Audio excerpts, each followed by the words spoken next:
It's time for Security Now. Steve Gibson is here. Who would have thought it? Russia's new enforced messenger has startup problems. What a shock. Steve's going to tell the story of how he hacked the dorm washing machines. And then we're going to talk about an amazing improvement Apple has made to its own chips that may eliminate 90% of security problems. Wow. All that coming up next on Security Now. Podcasts you love. From people you trust. This is Twit. This is Security Now with Steve Gibson, episode 1043, recorded Tuesday, September 16th, 2025. Memory Integrity Enforcement. It's time for Security Now. Yay! It's Tuesday. That's the show where we explain and help you understand everything that's going on. Do we have one today, my friend? This is Steve Gibson, ladies and gentlemen. Is this a propeller hat episode? Well, it's titled Memory Integrity Enforcement, which is the new technology in the A19 chips that Apple announced a week ago. Is this like ASLR? Is it like this is if the only problems that security created were use after free and buffer overruns or use of memory you don't own, they would all be gone. Well, that's good. It's huge. It is, because that's where most of the security exploits start, right? Way most. And in fact, before I remembered that it was possible to have other types of bugs, I was dancing around thinking, well, it's over. They won. But it is possible to have a different kind of problem. But, far and away, mostly, like that dumb Adobe DNG image problem that Apple, that embarrassed Apple a couple of weeks ago, and that coupled with the WhatsApp exploit created, it allowed targeted attacks on WhatsApp users. That would have never happened if MIE was in place. I mean, they spent 5 years, although of course they had to blow it up. It's half a decade. It's like, okay, yes, also known as 5 years. To get this done. But anyway, our listeners always say they like our deep propeller head episodes. Well, get out your galoshes, because this one's going to be deep. But Leo, I interrupted your I was just going to say, here's Steve Gibson, so that's good enough. So we've got Security Now, episode 1043 for the 16th. This time the show notes are properly dated at the top. We're going to look at whether Bitcoin ATMs are ever anything more than just scamming terminals. The two instances of ransomware I wanted to talk about. One that hit the unfortunately well-known Uvalde school district, and also Jaguar, which had some surprising downstream consequences. We're going to ask the question: did the self-named scattered LapSus Hunters hybrid group just throw in the towel? Germany has said they're going to vote no on chat control. Russia's newly released Max Messenger is having some startup troubles. Who would be surprised? Samsung has, following Apple's change in the WhatsApp patch chain, and shocker, Leo, UK school hacks turn out to mostly be made by students. They thought they could rein them in, but no. We have some numbers. Also, unfortunately, HackerOne was hacked, which is not good. But again, it's that centralized hack that just keeps on giving. We've also got connected washing machines in Amsterdam having been hacked. The university is going to take measures. DDoS has broken another record. Bluesky has announced they're going to be implementing some conditional age verification in other states. We're going to look at enforcement actions coming for global privacy control. That's that GPC notice that sort of replaced DNT, the do not track, which never got off the ground.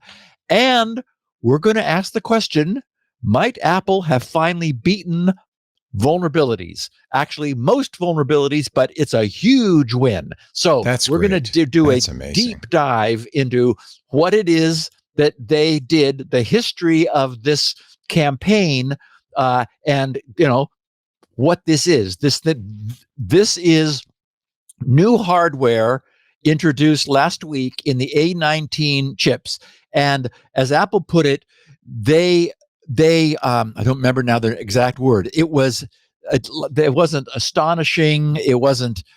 There was some. They said they dedicated a huge. They had a different word. I'll end up sharing it when we get there. A huge percentage of silicon to this. I mean, they are serious about keeping those targeted attacks from happening. Remember, no normal users are ever hit by this anymore. We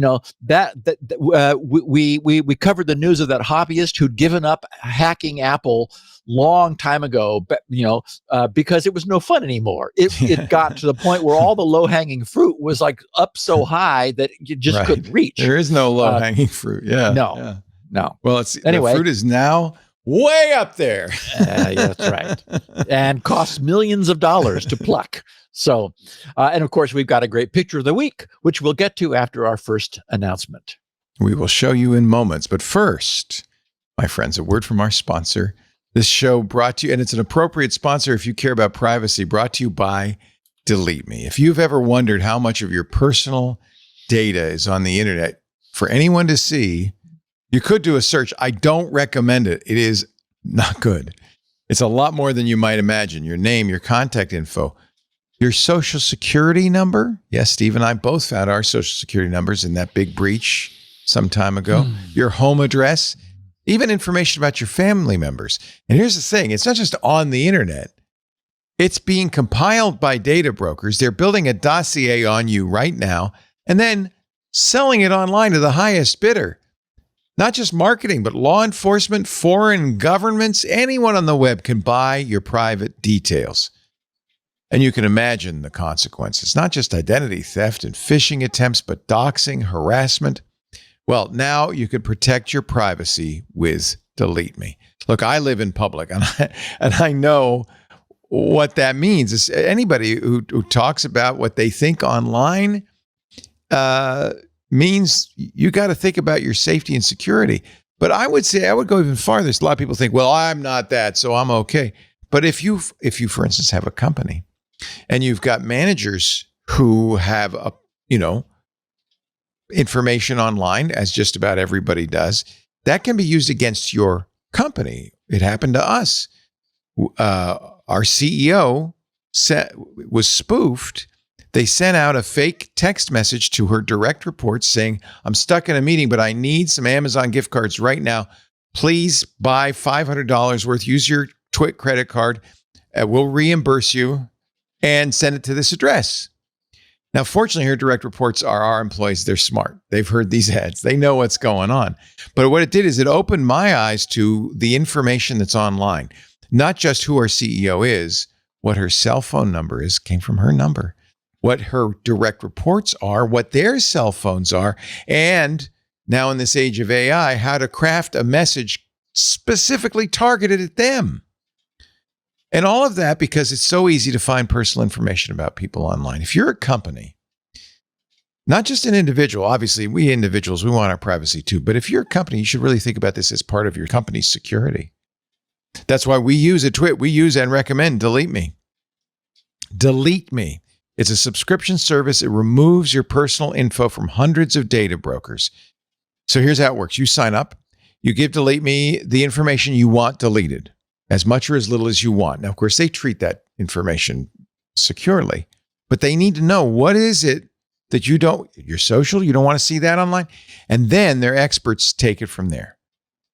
They will remove it from data brokers, but more than that, they'll continue to monitor. They send you regular personalized privacy reports showing what info they found, where they found it, what they removed. It's not a one-time service. Delete Me is always working for you. We just got another email from Delete Me a couple of weeks ago saying, here's what we found and removed. Delete Me is always working for you, constantly monitoring and removing the personal information you don't want on the internet. To put it simply, Delete Me does all the hard work of wiping you, your family, your company's personal information from data broker websites. Take control of your data. Keep your private life private by signing up for Delete Me at a special discount for our listeners. Right now, get 20% off your Delete Me plan when you go to joindeleteme.com/twit and use the promo code TWIT at checkout. The only way to get 20% off is to go to joindeleteme.com/twit.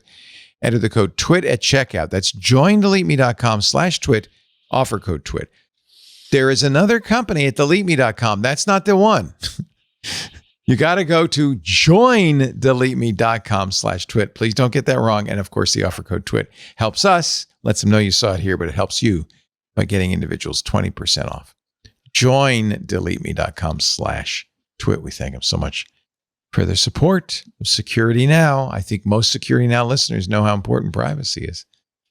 Now, I guarantee you, Leo. Yeah. Yes. Yeah. I think we have a pretty good idea. Okay, so this picture raised some questions. I gave it the headline, what exactly is the plan here? All right, I'm going to scroll up. I have not seen it. Okay, there's a tree and a fire hydrant. There's a very important gate around 3/4 of the fire hydrant. And the business end of the fire hydrant where the hose connects is blocked by the gate. Okay. So, now because this email went out yesterday afternoon, I've had some feedback from our listeners with their conjectures answering my question, implicit. What exactly is the plan here? So, first of all, for those who aren't seeing the video, there is a beautifully painted fire hydrant. The fire hydrant is red. It's wearing a yellow painted cap on top. I mean, it's lovely. And so, the problem is that, a fire hydrant is all about access. You need the fire department needs to hook their hose up if they need water badly. And this fire hydrant, beautifully painted though it is, has been surrounded, as you said, Leo, on 3 sides, the front business side included, by this weird sort of, it's got to be a custom. It's a beautiful gate. It's got a little star. It is gorgeous. It's got but you can't go, what do you put in Amazon? I would like a fire hydrant fence. Or, it looks like it was made to order for this fire hydrant. So, what? Anyway, the best feedback that I've seen from one of our listeners was, after the guy painted his fire hydrant, he probably was upset at the idea of dogs peeing on it. Yeah. So, and given the fact that the grass below it and in front of it is brown, there may have been some urination occurring. Something going on there. Yeah. So I think that's the best idea. Obviously, if the fire department actually needed it, one of the burly firemen would just grab it and toss it up in the air and get it out of the way. Presumably, it's not cemented into the grass. And I zoomed in and looked to see whether it could open. Does the gate hinge? Doesn't look to me like it does. It's just some weird, it's sort of like in case of fire, break glass, right? So I presumably in case of fire, throw fence and then it's get quite access cute to the hydrant. though. It's quite it's a nice little looking. It's a statement setup. Yes. It's a statement. Yes. Yeah. The only question is, what does it say? What is it saying? Is the question exactly? Just keep your dog walking. Don't stop here. So, so. The District of Columbia's Office of the Attorney General has filed, when you hear the facts, this is a well-deserved lawsuit against the largest crypto ATM operator in the U.S. That's a company known as Athena Bitcoin.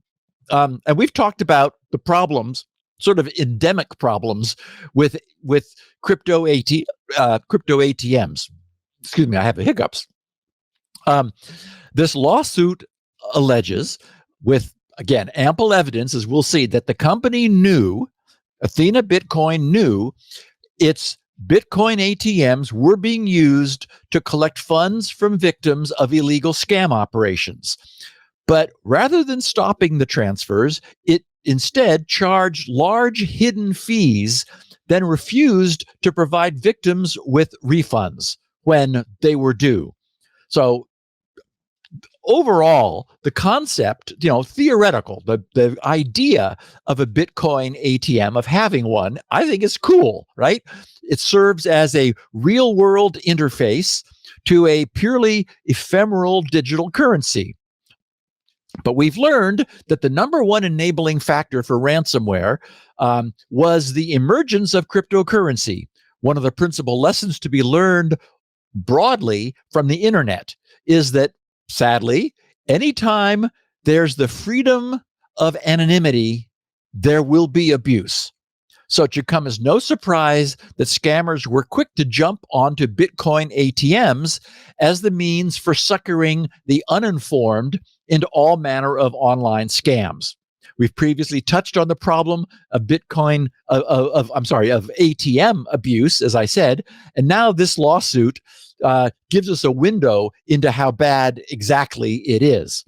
What's somewhat surprising is that these Bitcoin ATMs see such low levels of non-fraudulent, which is to say, legitimate use. Believe it or not, only 7% of Athena's Bitcoin ATM transactions were legitimate.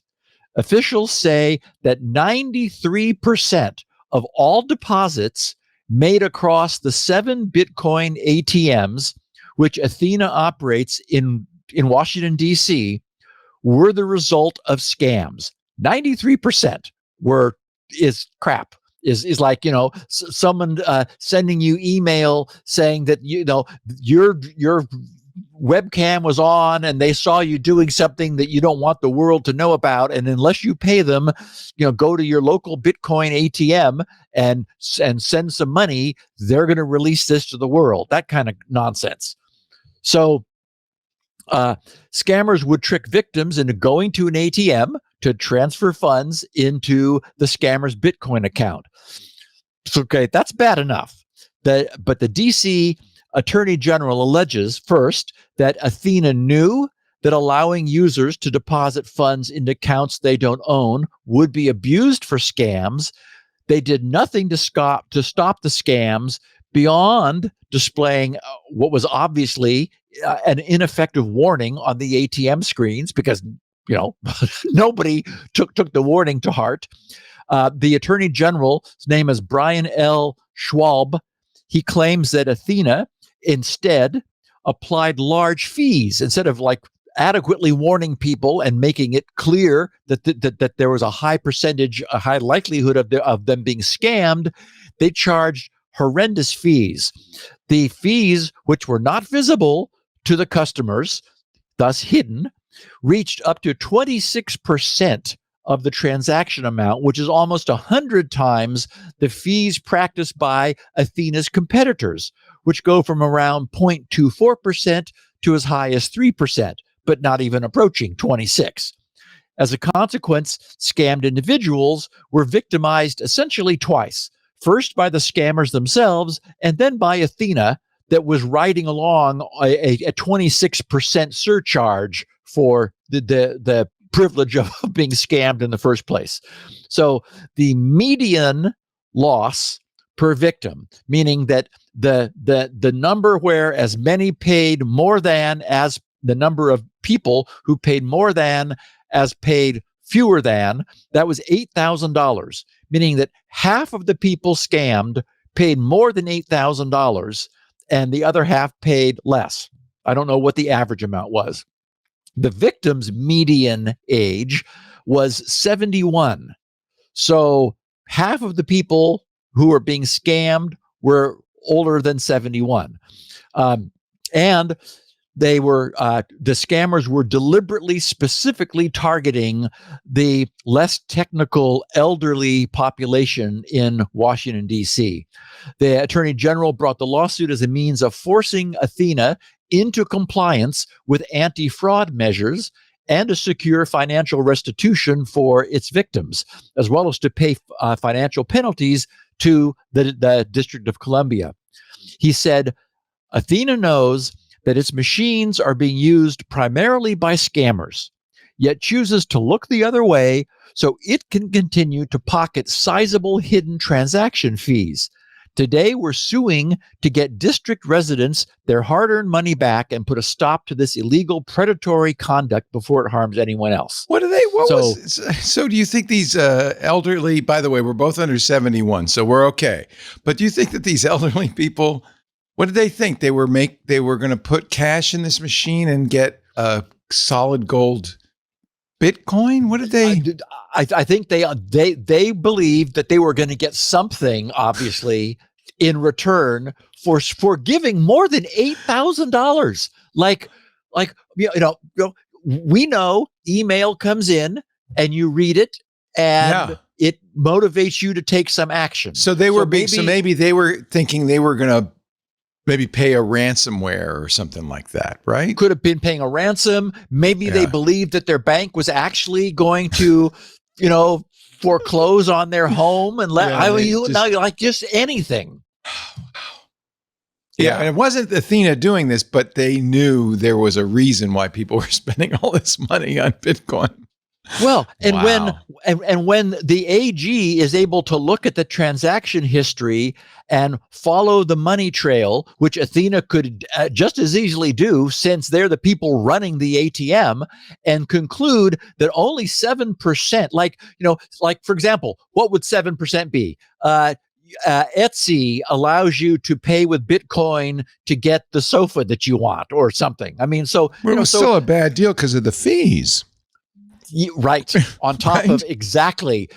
So the person gives them their bank transaction data, and these people take an additional 26% just for essentially a zero cost to them transaction. Wow. Their competitors are charging 0.25% up to 3%. These guys are charging 26%.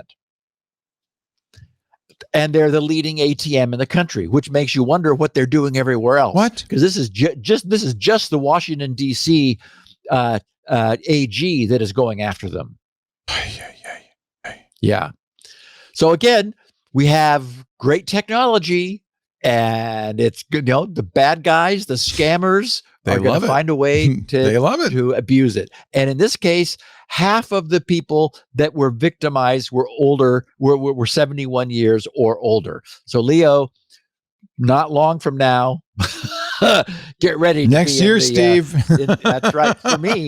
Yeah, that's right. Okay. And speaking of ransomware, the Uvalde school district is shut down all this week following a ransomware attack. If that name sounds familiar to our listeners, that's because 3 years ago, in 2022, an 18-year-old former student fatally shot 19 students and 2 teachers, injuring 17 others. But I doubt that this ransomware attack on the district had anything to do with that. As we know, such attacks are almost always the result of just targets of opportunity. Uvalde's cybersecurity was likely wanting, and it was not adequately protecting or protected from someone clicking on a link that they shouldn't have. The incident impacted the district's phone system, their security cameras, their visitor management, and the thermostatic controls for the schools in the district. Consequently, classes will be closed all this week while the district gets back on its feet. And I deliberately wrote in the notes, Uvalde's cybersecurity was likely wanting and was not adequately protected from someone clicking on a link they shouldn't have. I don't know that's the case, but that's almost always now the way we're seeing these things happen. And I mentioned this thought before, and it's going to be something people are going to be hearing from me going forward. The evidence clearly shows, and I firmly believe, that the new goal for any enterprise's internal security must be to harden itself against random people inside the organization clicking on links they should not. Yeah.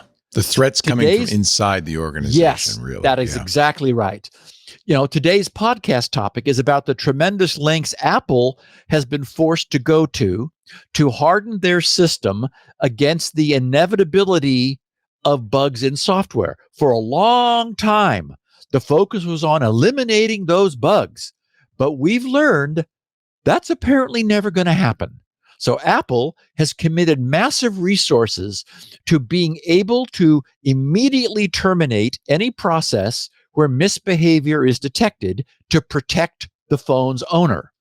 Similarly, we've talked many times about the need to train employees not to click on that link in the email that appears to be from their mom, or on that link that says they only have 2 days remaining before their bank account will be closed unless they respond. Go down to the convenience store and find that Bitcoin machine, because that's the solution. Exactly right. Exactly right. And, so telling employees not to click on the link is analogous to telling every coder of every piece of software on an iPhone that they may never make another mistake. In other words, you can ask, but you're not going to get it. My point is that regardless of how much training employees receive, you're going to have a new hire, somebody on the loading dock who missed the last training because, they couldn't make it. Somebody is going to click on a malicious link. It's inevitable. So, similar to what Apple has finally been forced to do, the only sane recourse is for enterprises to get very, very serious about hardening their internal security against anyone who might click on anything that they receive over the internet, whatever it takes. I'm not suggesting it's easy, but that's the bar. That's where it is now.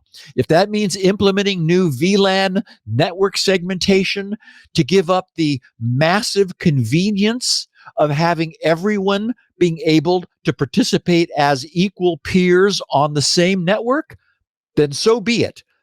That's what's going to be necessary, given all the evidence that we've been seeing for the last year here.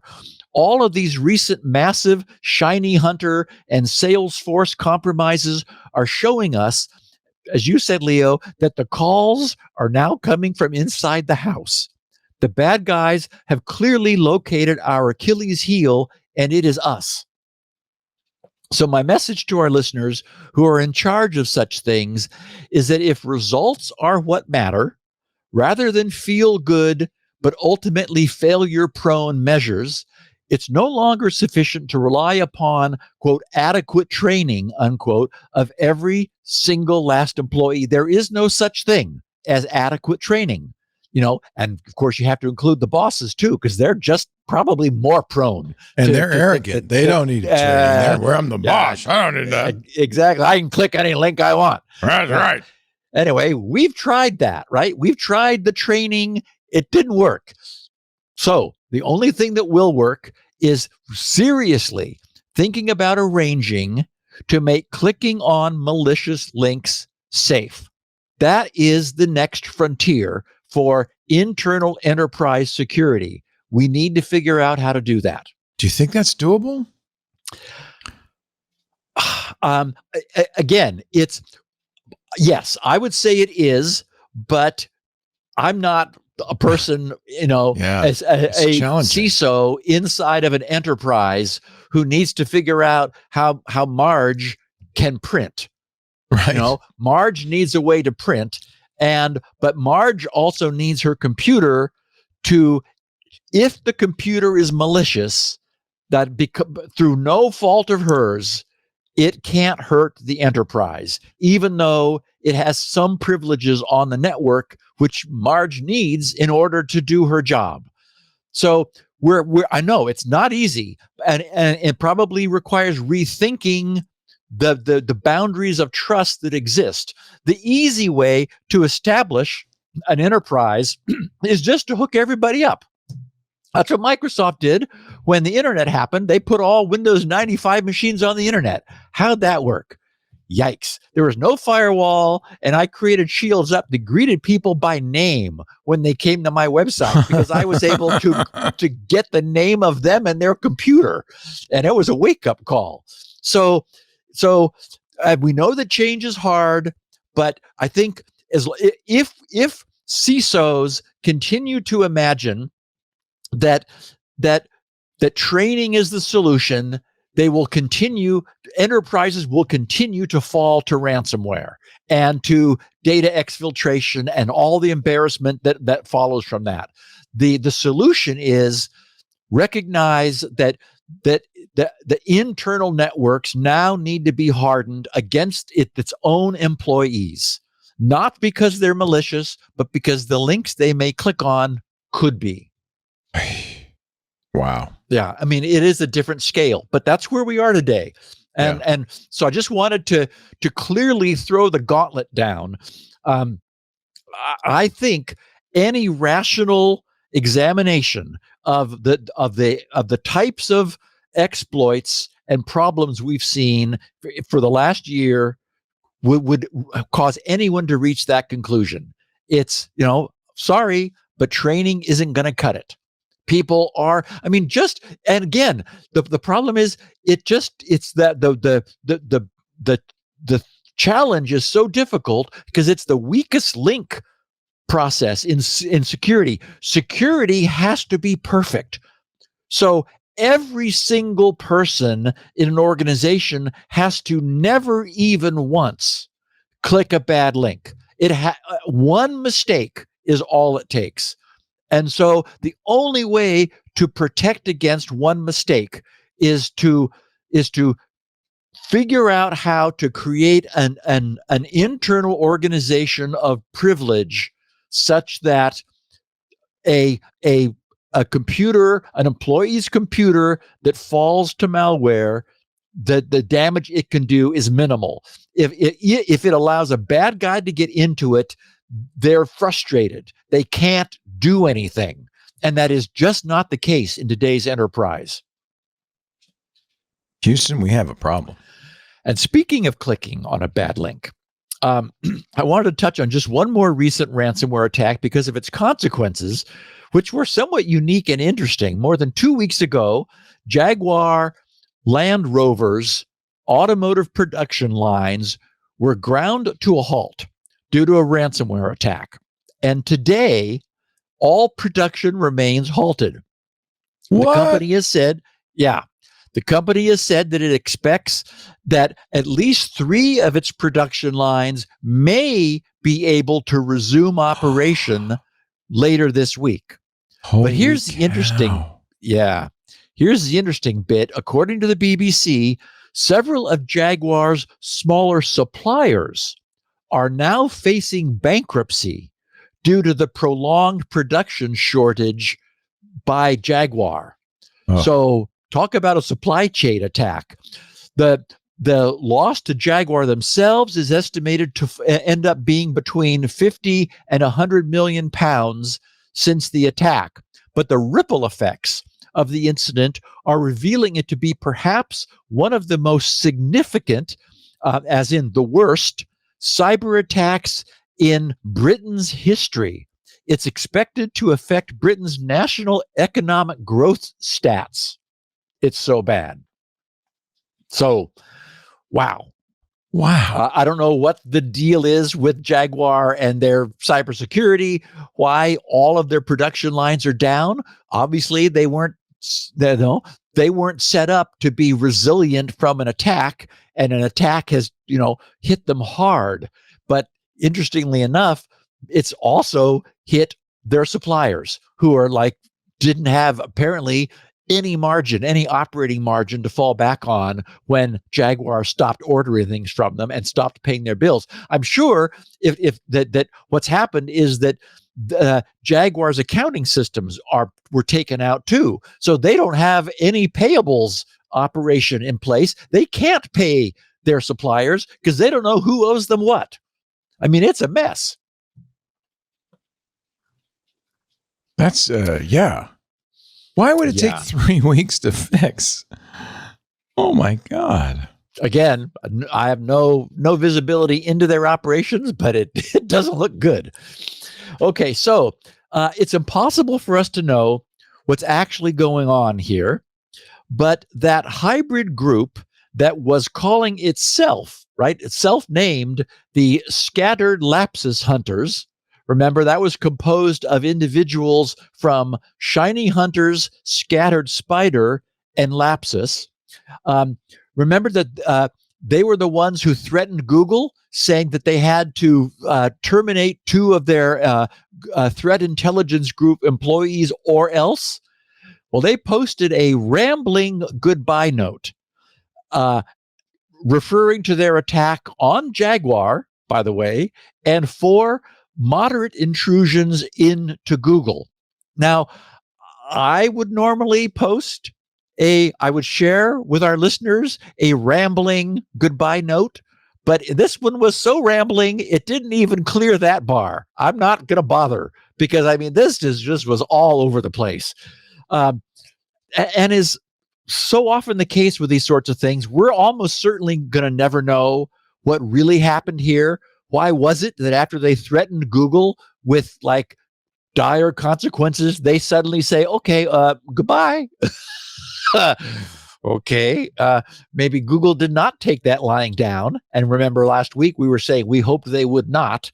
But we've been covering the consequences of this group's actions, which, while not really qualifying as a reign of terror, Jaguar might disagree, did at least certainly put this group squarely on the map.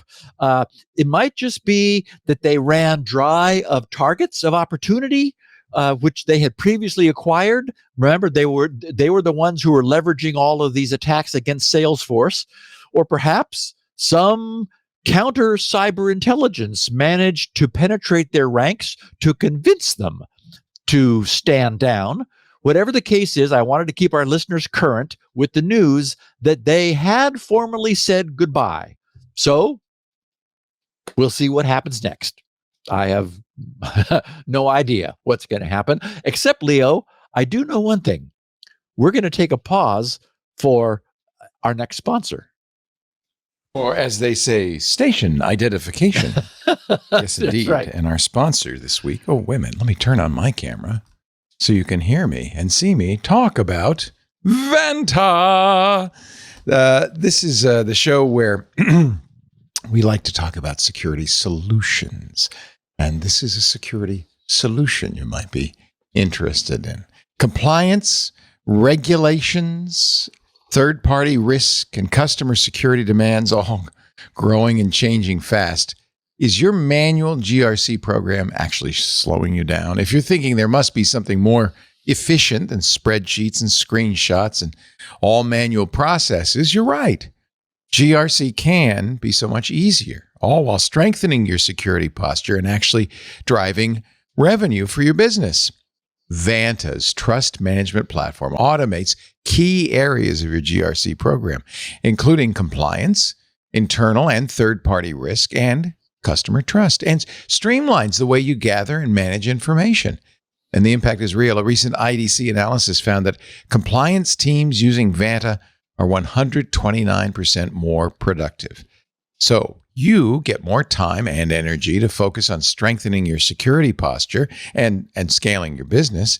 Vanta, GRC, how much easier trust can be. Visit vanta.com/security now to sign up today for a free demo. That's VANTA.com/security now. We thank him so much for supporting Steve and the work he's doing here on Security Now. Back to you, sir. Okay, so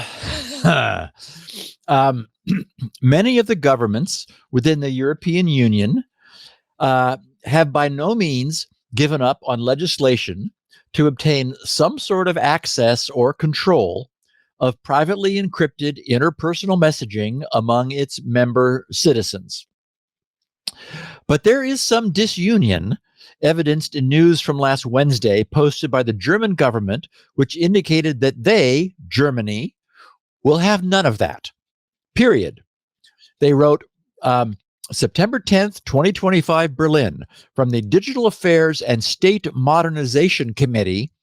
They posted the Digital Affairs Committee met Wednesday afternoon to discuss the status of the CSAM, of course, we all know what that is, child sexual abuse material, regulation, publicly known under the term chat control. Its purpose is to combat sexual violence against children and adolescents online. For over 3 years, various proposals have been under discussion at the EU level to require providers of messaging and hosting services to detect material related to online sexual child abuse. An agreement has not yet been reached. As a representative of the Federal Interior Ministry reported to the members of Parliament, the Danish presidency of the Council, in office since early July, is treating the matter as a high priority, meaning it hasn't been dropped by any means. They said a unified legal basis across the EU is urgently needed, given that the current situation is worrying. It is clear that private confidential communication must remain private. At the same time, there is an obligation to take action against child abuse online. A representative from the Federal Ministry of Justice pointed out that the matter involves very severe intrusions into privacy, leaving open the question of how deep those intrusions are. He also pointed to the strict limits that have already been made clear in EU Court of Justice case law on data retention, and emphasized that a regulation is needed which will stand legal scrutiny. Okay, whoops. In other words, the EU already has strong existing law that would make what chat control wants to accomplish illegal under their own law. The article finished writing, in their questions, MPs asked about the joint position of the federal government, the criticism from civil society about the regulation, and the further process in the negotiations. The representative from the Interior Ministry explained that the Danish position could not be supported 100%. For example, Germany is opposed to breaking encryption. The goal is to produce a unified compromise proposal, also to prevent an interim regulation from lapsing. So Germany has just said no. They're opposed to breaking encryption. Sorry. So this has all the earmarks of being a very heavy lift. This chat control dream of theirs is still facing very stiff headwinds. I don't know what it means for Germany to declare that it's a firm no vote, but the EU's existing personal privacy laws would need to be changed for chat control to be legal, even in the EU that wants it. So lots has to happen first. It's a mess. And, who knows what the answer is going to end up being. But maybe governments will go round and round, Leo, for a while, and then just end up saying, well, we'll just have to, make better use of the provisions that we have. Which is, what the people who absolutely want no exception to privacy and encryption and messaging say is the right course of action. I think it's telling that even within the EU, countries can't agree. Like some want it, some don't want it. Some say you can't do this. Some say we have to do this. If they can't agree, of course, we know that even inside the NSA, there's no agreement. So this is one of those things where the people who say, look, there's no way you can break encryption for some people without breaking it for all people, are not necessarily widely understood. I mean, that seems like a notion that other people don't understand. And maybe we need to work harder to get that through to them. Well, and then we also have the issue of communicating with anyone in the EU from outside the EU. That presumably means that your messaging will be decrypted too. Oh, yeah, so good point. Very much like the UK saying we want to be able to see everybody's. One way that one thing that often brings this home to them is pointing out that, so we're going to break encryption for those people, but it will also break it for you. You know that you won't have private communications anymore either. And often that stops legislators cold. They go, oh. Right. You mean the government is not going to be an exception? We don't have No. privacy? They think they do. That's the problem. They go, oh no, we got ways. We have. They want it forever. They want to be able to check everybody else's messages. Privacy for me, not thee. Yeah. Right. It turns out that even when there are many Western models to follow, launching a new secure messaging service from scratch is not a slam dunk. The news out of Russia is that hackers immediately began selling hacked accounts for Russia's Max Messenger for prices up to $250 US, or access to accounts can be rented by the hour. This is for the encrypted chat that the Russian governments are forcing phone manufacturers to put on the phones in lieu of everything else. Exactly. And blocking the alternatives in order to force their citizenry over. I mean, we've heard from some of our Russian listeners who are saying, yeah, this is so that we're forced to use Macs. That's the reason, Google's group messaging and Google's conferencing is being blocked now. So working to combat this abuse, of course, they're not taking it lying down either. Russian officials say they've already blocked more than 67,000 accounts for suspicious activity, such as spam, sharing malicious files, and the whole rigmarole.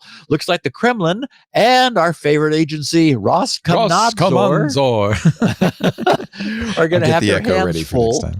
Yes, are going to have their hands full dealing with the consequences of their own messaging service, which they said they wanted, so it couldn't happen to a nicer bunch.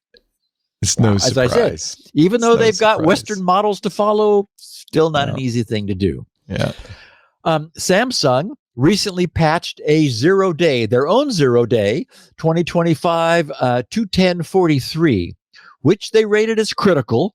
And the Android OS version that ships with the Samsung devices, the vulnerability was discovered in Android's lib image codec.qram.so file.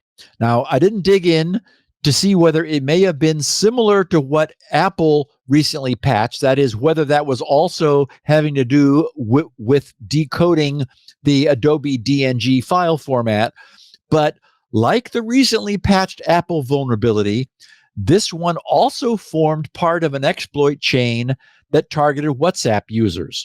So whether WhatsApp was on Apple, where it was using, we know, that Adobe DNG image decompression flaw, or whether it was on a Samsung phone using Android OS, there was some flaw in the image codec, which was chained with the WhatsApp flaw that allowed spyware to be installed onto the users of WhatsApp for Samsung, presumably broader for Android OS.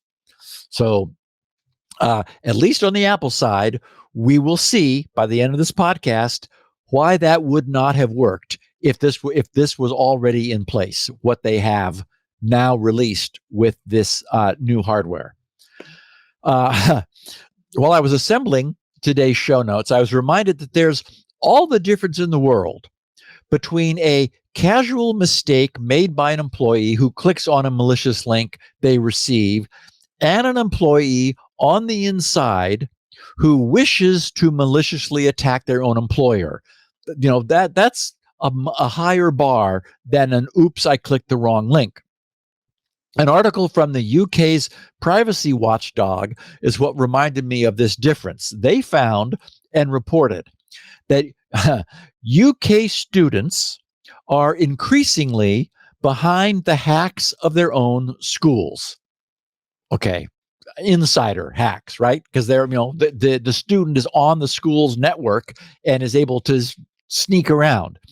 The UK Information Commissioner's Office, the ICO, says it studied 215 insider-caused breaches within the UK educational sector between 2022 in the middle of last year, 2024, and found that students, to no one's surprise, were behind 57%.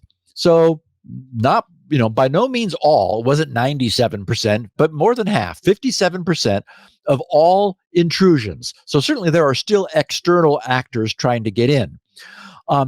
And where a stolen password was used to breach a school system, students were involved in almost all cases, 97%. So virtually all stolen passwords were student-based. The underlying motives were cited as being dares, notoriety, a little bit of financial gain, revenge, and rivalries. In other words, basically, because it's possible to do it, sorts of hijinks. Breaches were blamed on staff leaving devices unattended, students being allowed to use staff devices, incorrect permissions. Yeah, hijinks. Yes, there are some hijinks. Oh, you kids. You rascals. You little rascals, you. That's right. Incorrect permissions on school resources, and in some, though rare, 5% of the cases on students using sophisticated techniques to bypass security and network controls. So maybe we have some listeners among the students in the UK who are a little more sophisticated. After researching those 215 insider student-caused breaches, the Information Commissioner's Office reached two conclusions. The first one was that an early familiarization with hacking might lead kids down the wrong path and serve as a gateway to a life of cybercrime. Okay, hold on. I remember being that age, and I was notorious for all manner of hijinks. Of course, the adventure of the portable dog killer, to name one. But I think it would be a stretch to imagine that some high schooler's success at guessing a teacher's password, or perhaps looking underneath the keyboard for it written down on a Post-it note, would lead to a life of cybercrime. After all, everyone is an insider within their own family's home, where there are plenty of tantalizing hacking opportunities. So, one school, I would say, is just another of many. The second conclusion the ICO reached was that the responsibility for much of their students' hacking successes lay at the feet of the school's administrators, who repeatedly failed to properly and adequately secure their own networks. And of course, writing one's password on a Post-it note under the keyboard is never a good idea. In conclusion, the ICO urged schools to, quote, remove the temptation from their students, unquote, by taking steps to improve their own cybersecurity and data protection practices. So, yes, you are trying to herd a wild bunch of, cyber-enabled kids. Do yourself a favor by locking the gate if that's what you're trying to do, and not allowing them to see what's on the other side, because, that might lead them to a life that they regret. Okay, I don't think so. I think they're just having some fun, accepting a dare, and so forth.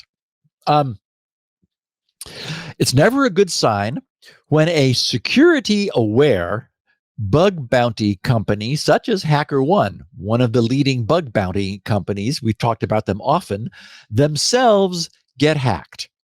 But this really wasn't on them. The blast radius of the recent Sales Loft Drift supply chain attack has been wide and deep, and HackerOne was another entity that got caught up in it.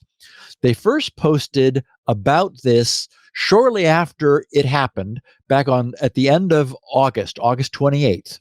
So like 3 weeks ago, they wrote, recently, hundreds, and that's true, of companies have been responding to an attack that resulted in unauthorized access to Salesforce records connected to the Drift from Sales Loft application. I'll talk about what that is in a second.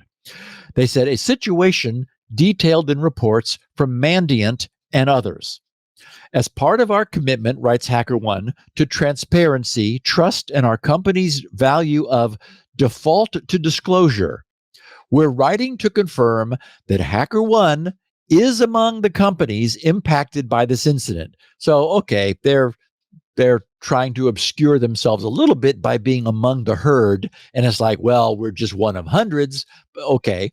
Anyway, they said our security team received notice of the potential compromise from Salesforce on Friday, August 22nd. And this was confirmed by Sales Loft on August 23rd. HackerOne's security team immediately initiated incident response procedures, working in partnership with Salesforce and Sales Loft to assess the scope and impact of this incident.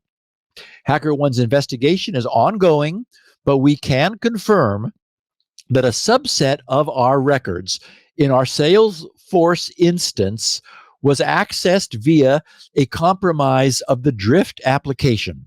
Due to HackerOne's strict policies and controls governing data segmentation, we have no reason to suspect that the incident impacted or exposed any customer vulnerability data.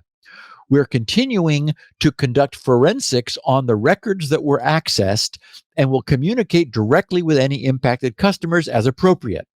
Okay, so that's everything we would want and hope to see in a breach disclosure.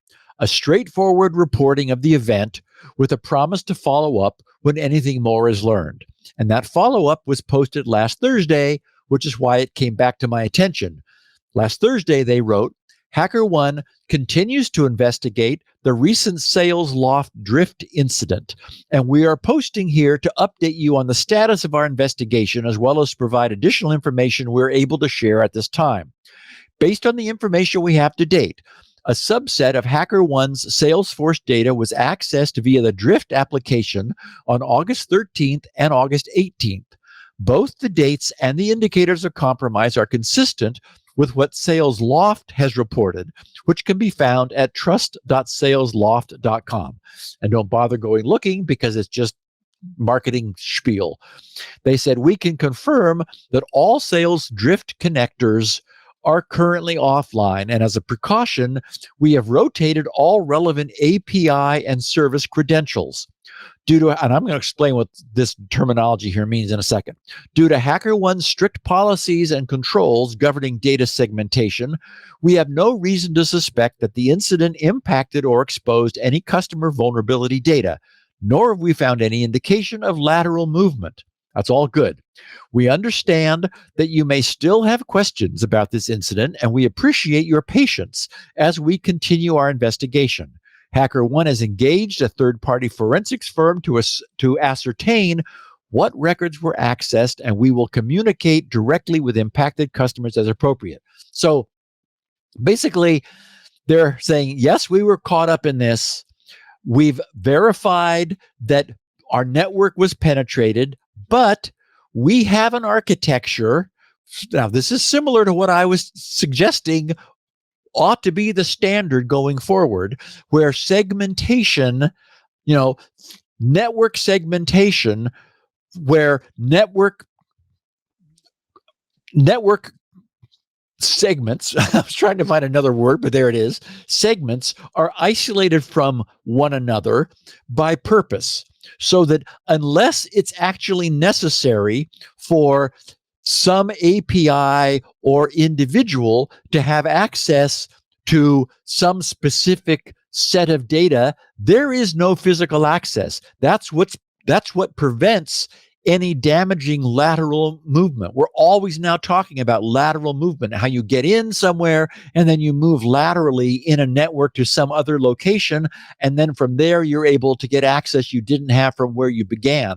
That's what needs to be contained. So I usually try to find some lesson for us to take away from incidents that we cover, like all of this.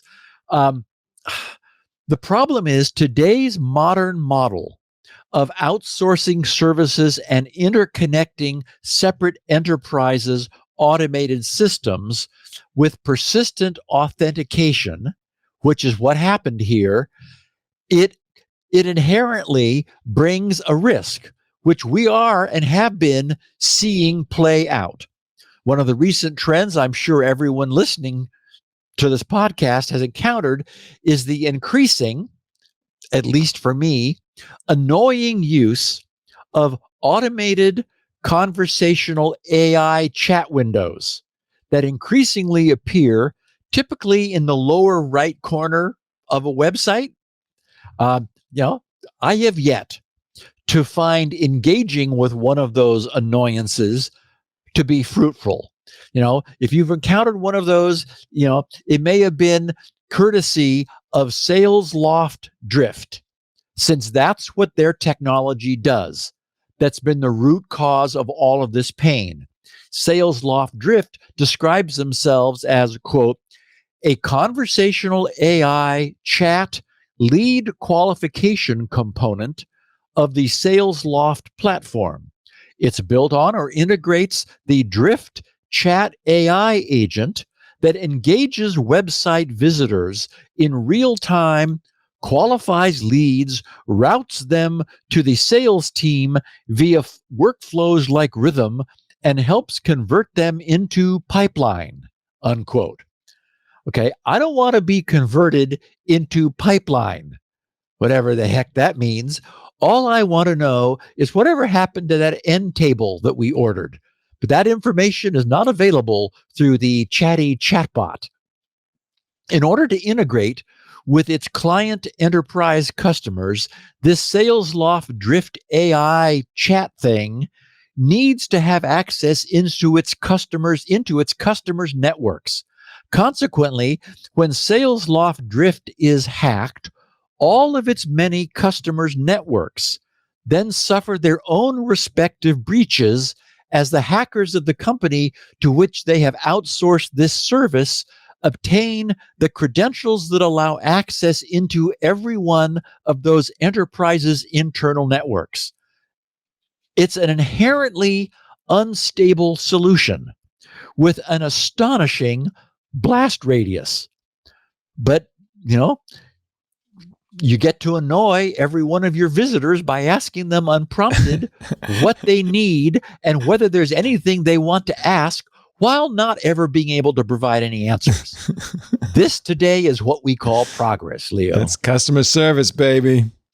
Have you seen those things? Those annoying little chatty windows in the lower right? It's like I always close them. Always close them. Oh, and I finally, in frustration once, I asked one of them, I said, well, here's what I want to know. And presumably it's some LLM AI thing, and I got nowhere with it. Finally, I got pissed off, and I said, I want to talk to a supervisor. And then it gave me a phone number to call. So it's like, okay. That's ridiculous. For future reference, just be upset with it and tell it you want to talk to a supervisor. Give me the number. Just stop it.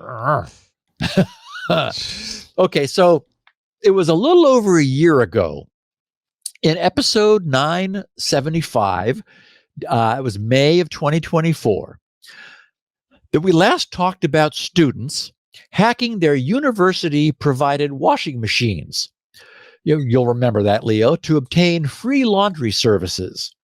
Now, today, a university campus in Amsterdam has shut down its laundry room after its 5 smart washing machines were hacked in July. Surprise, surprise. Like, again, that's what you would call an insider attack. Students were able to wash their clothes for free for months. But that will be ending. That will be ending shortly. I know. Those 5 internet-connected smart machines are being replaced with dumb washing machines that accept old-fashioned coins. Who even has coins anymore? Seems like the students are going to get what they deserve here, needing to somehow now go find coins to put in these slots. Imagine that the university must have been confounded. Has everyone stopped using our washing machines? Where when we go to empty the coin boxes, they're empty. Imagine that. Now, I'll confess, as I mentioned when we talked about this before, UC Berkeley also provided coin-op washing machines in pre-internet 1973 when I happened to be there. And really, what did they expect? the machines had been placed in Erman Hall, which was the engineering dorm where I was. It turned out that the coin op box that had been added as an afterthought to the machine had a sheet metal screw in the back, the removal of which created a hole through which a properly shaped length of coat hanger wire could be threaded. And not with that a little you would do anything like this. Not that I would have ever had anything to do with that, but with a little bit of fishing around, it turned out that the lever that was normally actuated by the insertion of a quarter into the front could be tricked into believing that had just happened. So let's just say that I never needed to bring laundry home on the weekends for my mom to wash. And that, my friends, that's what leads kids to hacking. That's down the dark path. It's right. the gateway drug to future hacking exploits. Wow. Indeed. But that's what hacking is, right? It's getting around restrictions. Yeah. I mean, it's like Wozniak and phone phreaking boxes. with a blue box that generated 2600 hertz tone that disconnected the local line and dropped you into the long haul network. Not that I knew anything about that. No, of course not. No. Not a thing. Just things that fascinated kids. Okay. I'm just going to start this next piece by reading what was posted. Then I'm going to share my sadness. Oh. UK, London, last Tuesday, September 9th. Fastnetmon, they wrote, today announced that it detected a record scale distributed denial of service attack, DDoS, targeting the website of a leading DDoS scrubbing vendor in Western Europe. The attack reached 1.5 billion packets per second. Not bits. These are 1.5 billion packets per second. One of the largest packet rate floods publicly disclosed.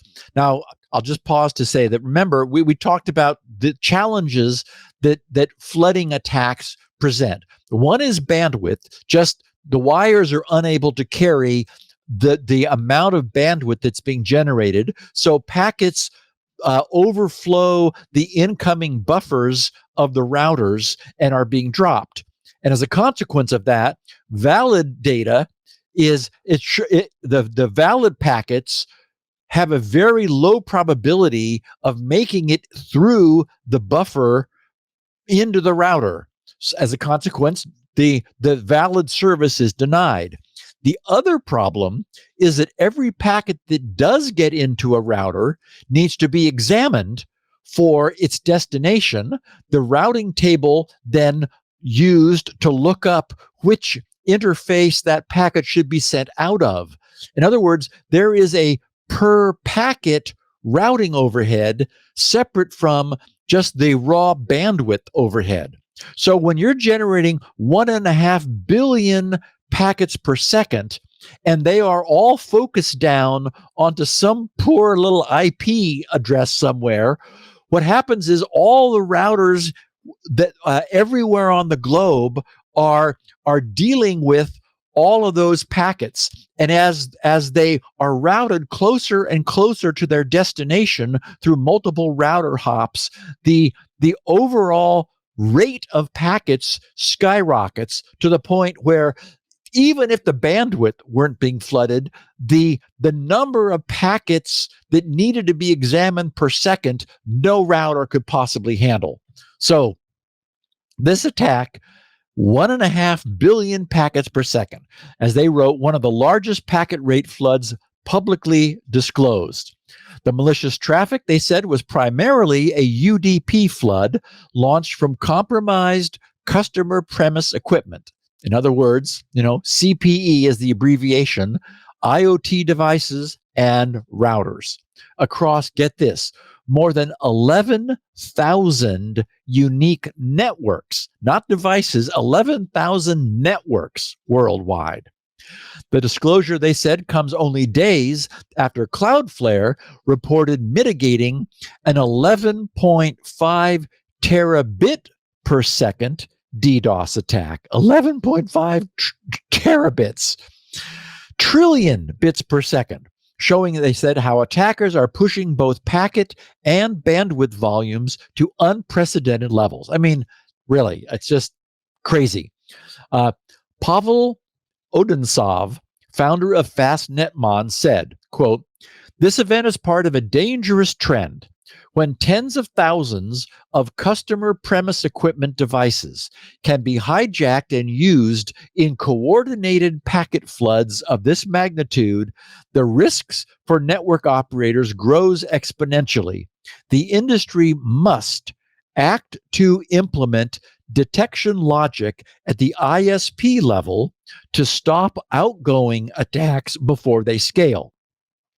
Okay, so there, what he's talking about is, as I said, attacks originate from 11,000 networks, right? And it's the concentration, the aggregation of all of that bandwidth as it narrows down on the internet to a single target that causes the buffers to overrun and the routers to fail to be able to route that many packets per second. But if it were possible for all 11,000 of those source networks to never transmit the outgoing packets, then there wouldn't be the ability for the traffic to aggregate. Anyway, this quote finishes saying that FastNetMon advanced platform is designed to handle attacks of this size using highly optimized C++ algorithms for real-time network visibility. FastNetMon enabled its customer to automatically detect the flood within seconds, preventing disruption to the target service. Okay, I'm not sure what highly optimized C++ algorithms have to do with anything. And unfortunately, this Pavel guy is dreaming. We've been talking about the problem of DDoS flooding throughout the entire 20 years of this podcast.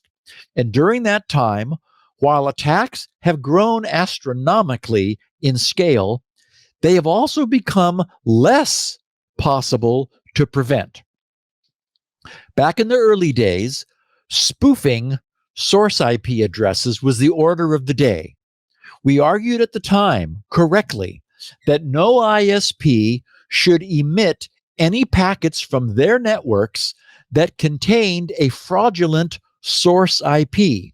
So-called egress filtering could have been employed back then to nip those attacks in the bud before the traffic was given the chance to aggregate into an overwhelming flood. That was all true then. But the only reason devices back then were spoofing their source IP addresses was to hide their true IP from their victims. Once you have tens of thousands of individually compromised home routers and IoT devices, hiding is no longer necessary.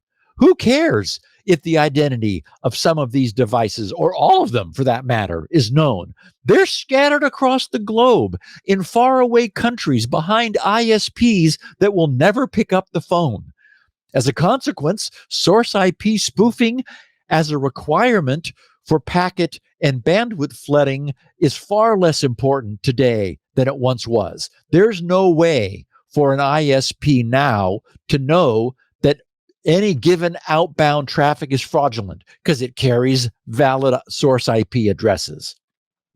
The other factor is that it is trivial for a CDN like Cloudflare to drop all incoming readily spoofable UDP traffic. Cloudflare doesn't need UDP traffic. It's a web hosting provider. So what it needs is TCP traffic over port 80 and 443. And as we noted recently, even port 80, old HTTP instead, unencrypted instead of HTTPS, HTTP port 80 is now falling by the wayside too. So now the name of the game is connection flooding. And connection flooding needs TCP protocol with round-trip packets. And round-trip packets prohibits the use of any spoofing. And of course, now, who cares when today's massive bot networks have tens of thousands of individually throwaway agents? We don't care what their IP addresses is. Nobody will ever contact the people who are in control of them or their ISPs or their ISPs' ISPs.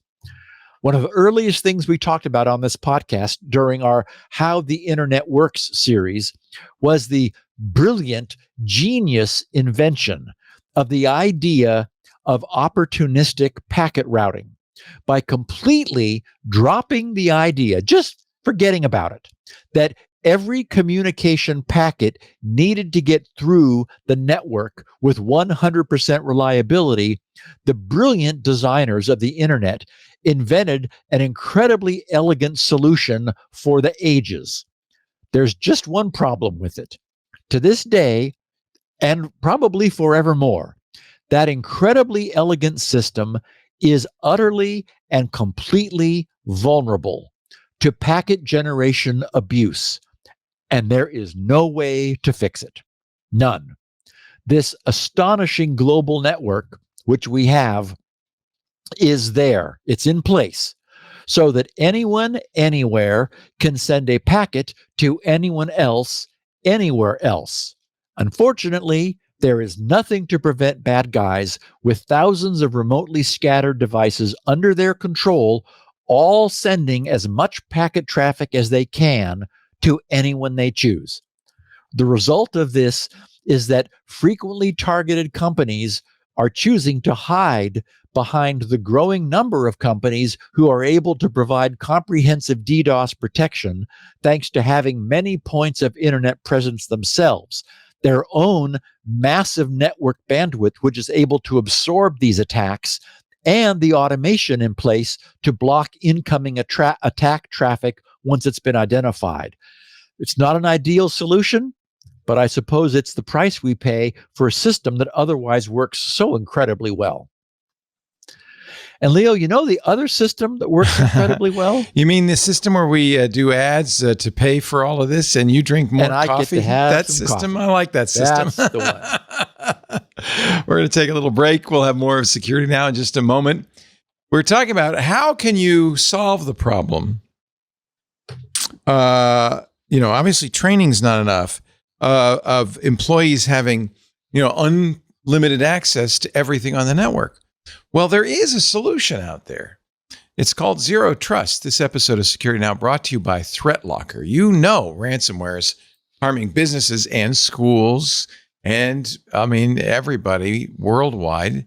It happens through phishing emails, infected downloads, malicious websites, RDP exploits. That link that no one should be clicking, don't you be the next victim. ThreatLocker's Zero Trust platform takes a proactive, and this is the key, 3 words, deny by default approach that blocks every unauthorized action, protecting you from both known and unknown threats, and that employee who keeps clicking those links. Trusted by global enterprises, companies that can't afford to go down for 1 minute, let alone 3 weeks. JetBlue, for instance. Infrastructures like the Port of Vancouver, both use ThreatLocker. ThreatLocker shields them and you from zero-day exploits and supply chain attacks while providing complete audit trails for compliance. ThreatLocker's innovative ring fencing technology isolates critical applications from weaponization, stopping ransomware and limiting lateral movement within your network. ThreatLocker works across all industries. It supports Mac and PC environments, provides 24/7 US-based support, really good support. Not that you're going to need it. It's so easy to use, and it enables comprehensive visibility and control. So ask Mark Tolson. He's got a tough job. He's the IT director for the city of Champaign, Illinois. Imagine, that's one of those jobs where you have to be perfect. The bad guys just wait. You have to be perfect. He says, quote, ThreatLocker provides the extra key to block anomalies that nothing else can do. If bad actors got in and tried to execute something, I take comfort in knowing that ThreatLocker will stop that. End quote.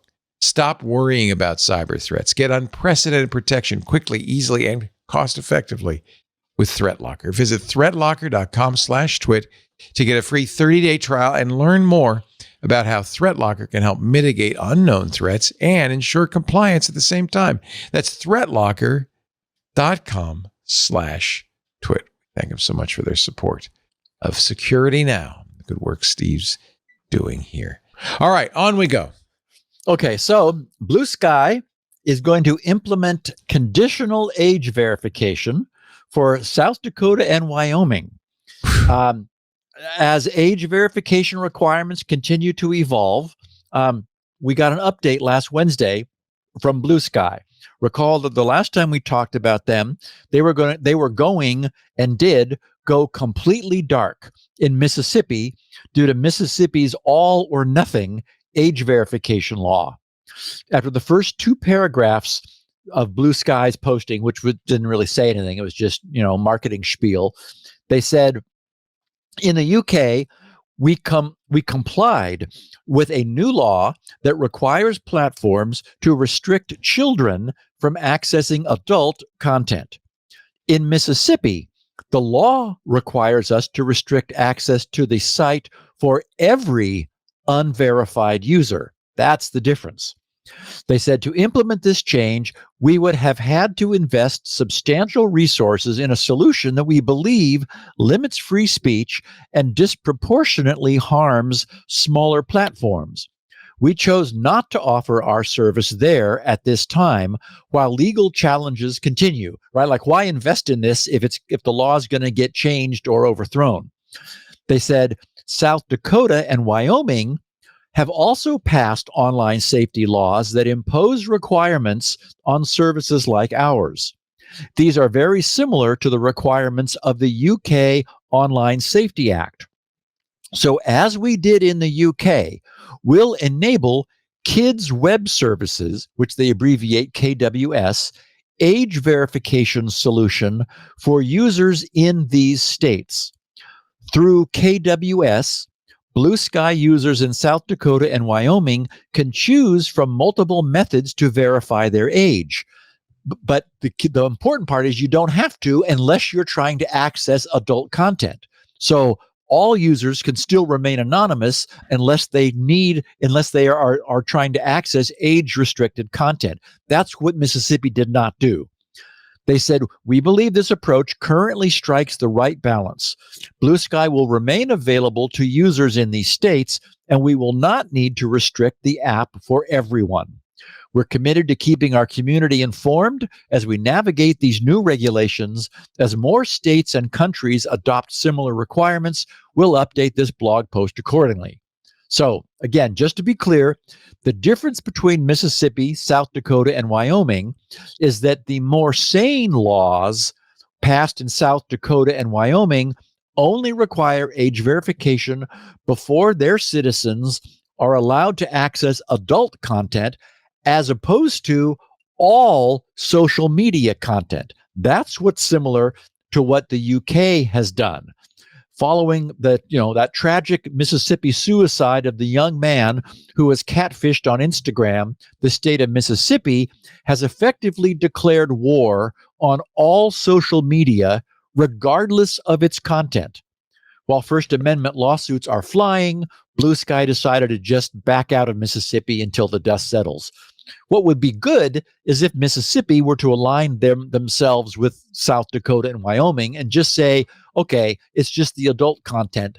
But, it depends what you define as adult content, though. That's the problem. That's where these legislators are much broader than you and I might expect when they call stuff adult content. And unfortunately, as we know, our U.S. Supreme Court did not make this fight any easier because they said, we don't think it is a First Amendment compromise to require people to provide proof of their age. Right. Well, I mean, that's a huge privacy compromise. Right now, we have no system that allows you to do that without divulging who you are. Guess who's the latest? ChatGPT says It's going to attempt to guess your age.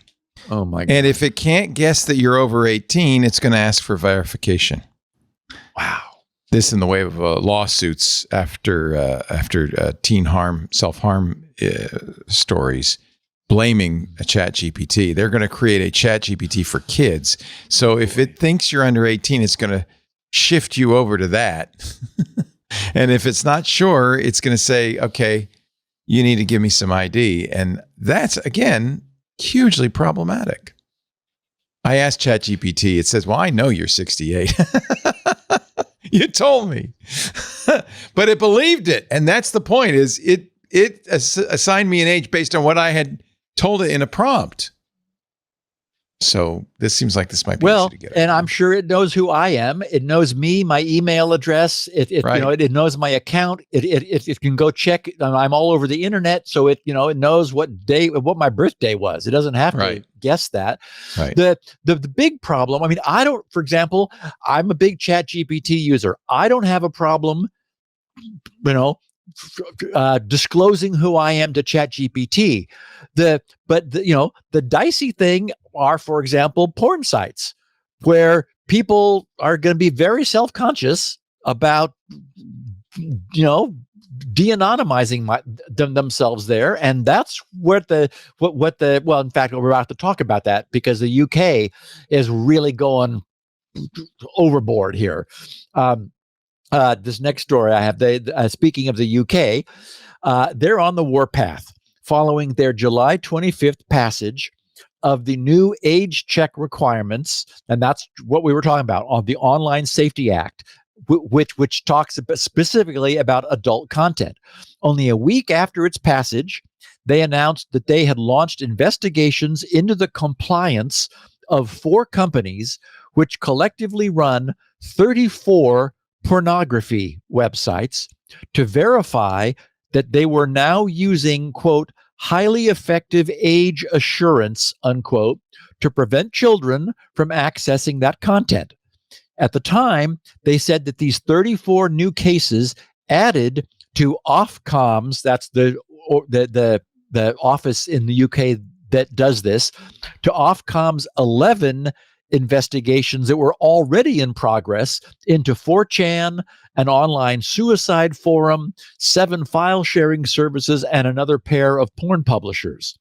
They concluded by saying that they expected to be making further enforcement announcements in the coming weeks and months, which just happened last Thursday with their apparently proud announcement that another 22 porn sites were now being investigated to verify the effectiveness of their age verification measures. So, as I started to say, it's one thing to need to show your ID in order to pick up a medication prescription or before purchasing alcohol. But it's obviously a far more sensitive matter, a personally sensitive matter, to need to produce an ID in order to obtain access to online content that is, to say the least, controversial and probably extremely embarrassing.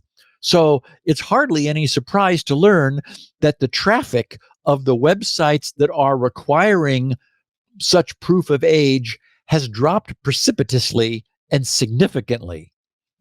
And Leo, somewhere I saw, and when I went back to look for it, I couldn't find it, but they were actually targeting sites whose traffic had increased since their legislation, because we knew that people were being driven to the sites that did not require age verification, and away from the sites that were. This is just a mess. I'm glad Stina is on this because, I mean, she's a bulldozer, and if she's working with the World Wide Web Consortium and has a nonprofit set up, and they are 100%, dare I say, laser focused or laser aimed at this problem, we need a solution, and we need it yesterday. Stina being Stina Svalbard, who is the CEO of Yubico and a friend of the show. And of course, the YubiKey is a #1 solution for hardware authentication. So she's working on some sort of ID, privacy forward ID solution. Yes, she has established a nonprofit. She just won a big award as like Sweden's #1 entrepreneur innovator award deal. Nice. And I mean, so she's really and since I knew her, I mean, she used to come down because I what's the big gaming company down here? Zynga? World of Warcraft. Oh, Blizzard. Yeah. Blizzard is down here, Right. and she was providing their identity solutions, and so we would meet at Starbucks and spend a morning, talking about all this stuff. Let me through the correct, years. by the way. I call her Stina Svalbard. She's Stina Ehrensvard. Ehrensvard.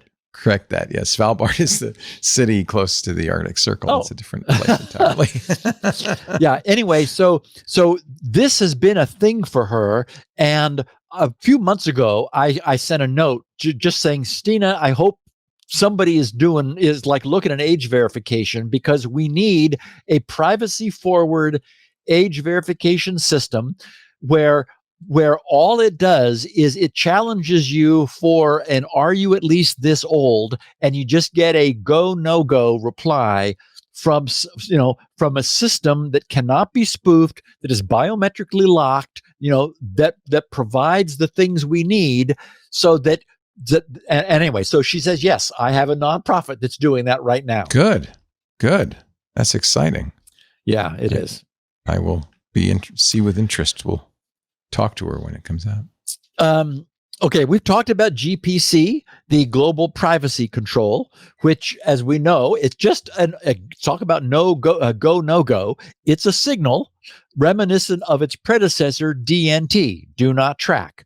And of course, much as I was for DNT, it never got off the ground, since without enforcement, it means absolutely nothing. You got to sue some people in order to get the industry's attention and for them to go, oh, maybe we should, take this take this seriously. But on the enforcement front, GPC may have a brighter future. The news is that state attorneys general from California, Colorado, and Connecticut, 3 Cs. We've seen these three get together before. Colorado, California, and Connecticut, they've announced a joint investigation into companies refusing to comply with global privacy control, which is now a law. Data trackers that refuse to honor the GPC signal are in violation of recently passed state privacy laws. 7 other U.S. states also require companies to honor GPC, but they've not joined the enforcement action. They may not need to, or maybe we'll make it 10 companies or 10 states. Anyway, this is great news, since, as I noted, without any enforcement, the law means nothing and will likely suffer the same fate as befell DNT. There's hope here, because certainly California is serious about its privacy laws, and if it's got 499 registered data trackers, if California investigates and finds they're not honoring it, they're going to just get kicked out of California. So, yay for enforcement. Listener feedback. Michael Buck wrote, "Hi, Steve. In episode 1040, you talked about your disappointment with what you called Synology's built-in NAS synchronizer. He said, I'm not sure you gave your listeners a fair review of Synology's solutions. He says, I'm a Synology user and have used Synology Drive, which works like SyncThing, Box, and other synchronizing tools. Like you, I have several machines that I use and like to keep files synchronized between these machines. Synology Drive was easy to set up, and I've been using it for years without any problems. It keeps my files synchronized between multiple Mac and Linux machines. I also use the tool that Leo mentioned, Hyper Backup. Most Synology NAS machines have an external USB port. My son also has a Synology, and we each purchased a large USB drive and plugged them into each other's NAS USB ports. Then we each use Hyper Backup to back up our NAS machines to our own USB drives at each other's location. The data is encrypted, and we don't eat up the disk space on each other's NAS. Thanks for all you do, or thanks for all you and Leo do to provide a great podcast. Cheers, Mike, SpinRide owner and podcast listener since episode 1 in That's Payson, clever. Utah. That's very clever. That is. Okay, so in case anyone else may have been confused by my disappointment with Synology's built-in inter-NAS synchronization, I wanted to take another moment to clarify. There was nothing whatsoever wrong with it. I agree with Mike that it was quick and easy to set up.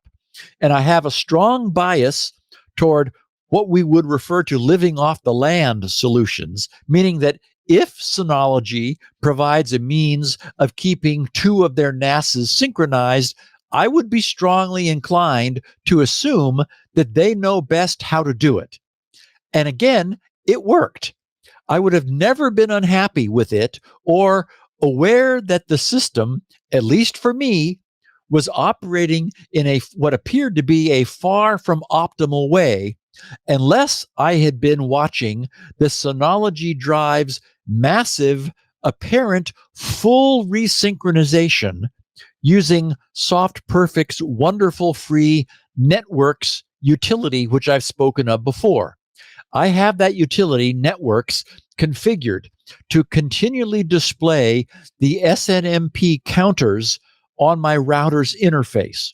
So it is showing me not my own machine's bandwidth, but the instantaneous bandwidth usage of my entire LAN, which includes the Synology.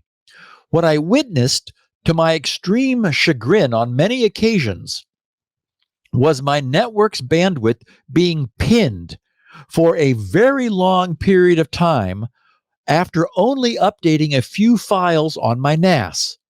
And when I checked the NAS's drive lights, they were all flashing away like mad. So it appeared that updating a small collection of files was basically triggering some sort of shock and resynchronization of the entire NAS whenever that happened. Again, everything worked, but it was certainly not a situation that I wanted to live with. The only change I then made was to shut down Synology's native synchronizer and run SyncThing natively on both NASs, with them synchronizing everything on each end. Now, using SyncThing, when I update a few files on my local NAS, for example, after rebuilding a new instance of the DNS benchmark, after a short delay, I'll notice a brief, few seconds long blip of outgoing bandwidth as my local SyncThing instance sends those and only those updated files over to the other NAS. So yes, SyncThing's native synchronization works, no question about it. And it's, I meant to say Synology's native synchronization works. It's easy to set up and configure, but it might be worth monitoring its bandwidth usage, or if that's not easy for you to do, just watch its drive activity lights after you've updated a bunch of files all at once and see if they just go, blip for a few seconds, or if it generates 45 minutes to an hour of frantic drive lighting, because that's what I saw. Greg Williams wrote, "Hi, Steve. Just a few notes. Cloudflare already has certificate transparency monitoring." He says, although it's in preview, and gave me a link. He said, no idea why they didn't use it themselves. And he said, you also mentioned the 1.1.1.1 domain. That's not a domain. It's an IP address that's not owned directly by Cloudflare, but APNIC. He said, see the Wikipedia article, and he gave me a pound tail on the URL, which, as we know, jumps you to a section on a page. That page is titled Prior Usage of the IP Address for Other References to the Default Use of 1.1.1.1. He says, as laziness by other vendors, including Cisco. Signed, cheers, Greg Williams, Brisbane, Australia. Interesting. So, okay, Yes. So, of course, first of all, Greg is 100% correct about 1.1.1.1 not being a domain. I know better. The numeral 1 is not a TLD, right? It's a numeral 1, which could never be a TLD since the RFC specified minimum length of any TLD is 2 characters. You cannot have a single character top level domain. So, Greg, thank you for the correction. I also got a kick out of Greg's reference to that Wikipedia page, which suggests that it wasn't just this random CA that was using 1111 out of laziness. Apparently, Cisco and others have been found to be using it too for very much the same reason. So thank you for that, Greg. Buzz said, I've listened to the last show, and as a UK citizen, I can confirm that Apple's ADP is still active for those users who opted in at the start. Good. It is unavailable to any new users. Best regards, Buzz. And Dan Bright said, hi, Steve. Regarding last week's talk about the availability of Apple's ADP in the UK, he said, I have it turned on myself and can confirm that Apple has not yet removed it from my account. Kind regards, Dan in Scotland. So anyway, Buzz and Dan's notes were echoed by other listeners who all confirmed that while it's no longer possible to enable fresh ADP, you're not able to turn on advanced data protection. It has not yet ever been forcibly removed from any UK-based Apple user who has reported into us. So if the effect of the still inferred and presumed UK notice, which was presumably sent to Apple, if that stands, then the presumption is that Apple will eventually be required to ask all K users to please flip the switch off, or perhaps Apple will themselves preemptively disable the feature with some future update and just inform their users that the devil made them do it. So don't know what's going to happen, but it is at least a little bit of a canary for us to get some sense for what's going on, because no one's talking, annoyingly. John David Hicken wrote, I'm following the proposals to solve the problem of asserting that age of X is greater than or equal to Y. That's the way he phrased it. He said, zero knowledge proofs may come in handy here, but it seems to me that there is, and he gets kind of clever here. He says, there is a potential use case that deserves thinking about. If different states start to impose differing age requirements while attracting the same visitors, then web tracking across those sites may be able to refine upwards the lower limit on a person's guest age. Huh. And that's true. He said, I'm not sure if it's a real issue, but somebody will surely try to monetize it. So anyway, John's thinking is correct and clever. That is, if the and using that equation, the age of X is greater than or equal to Y.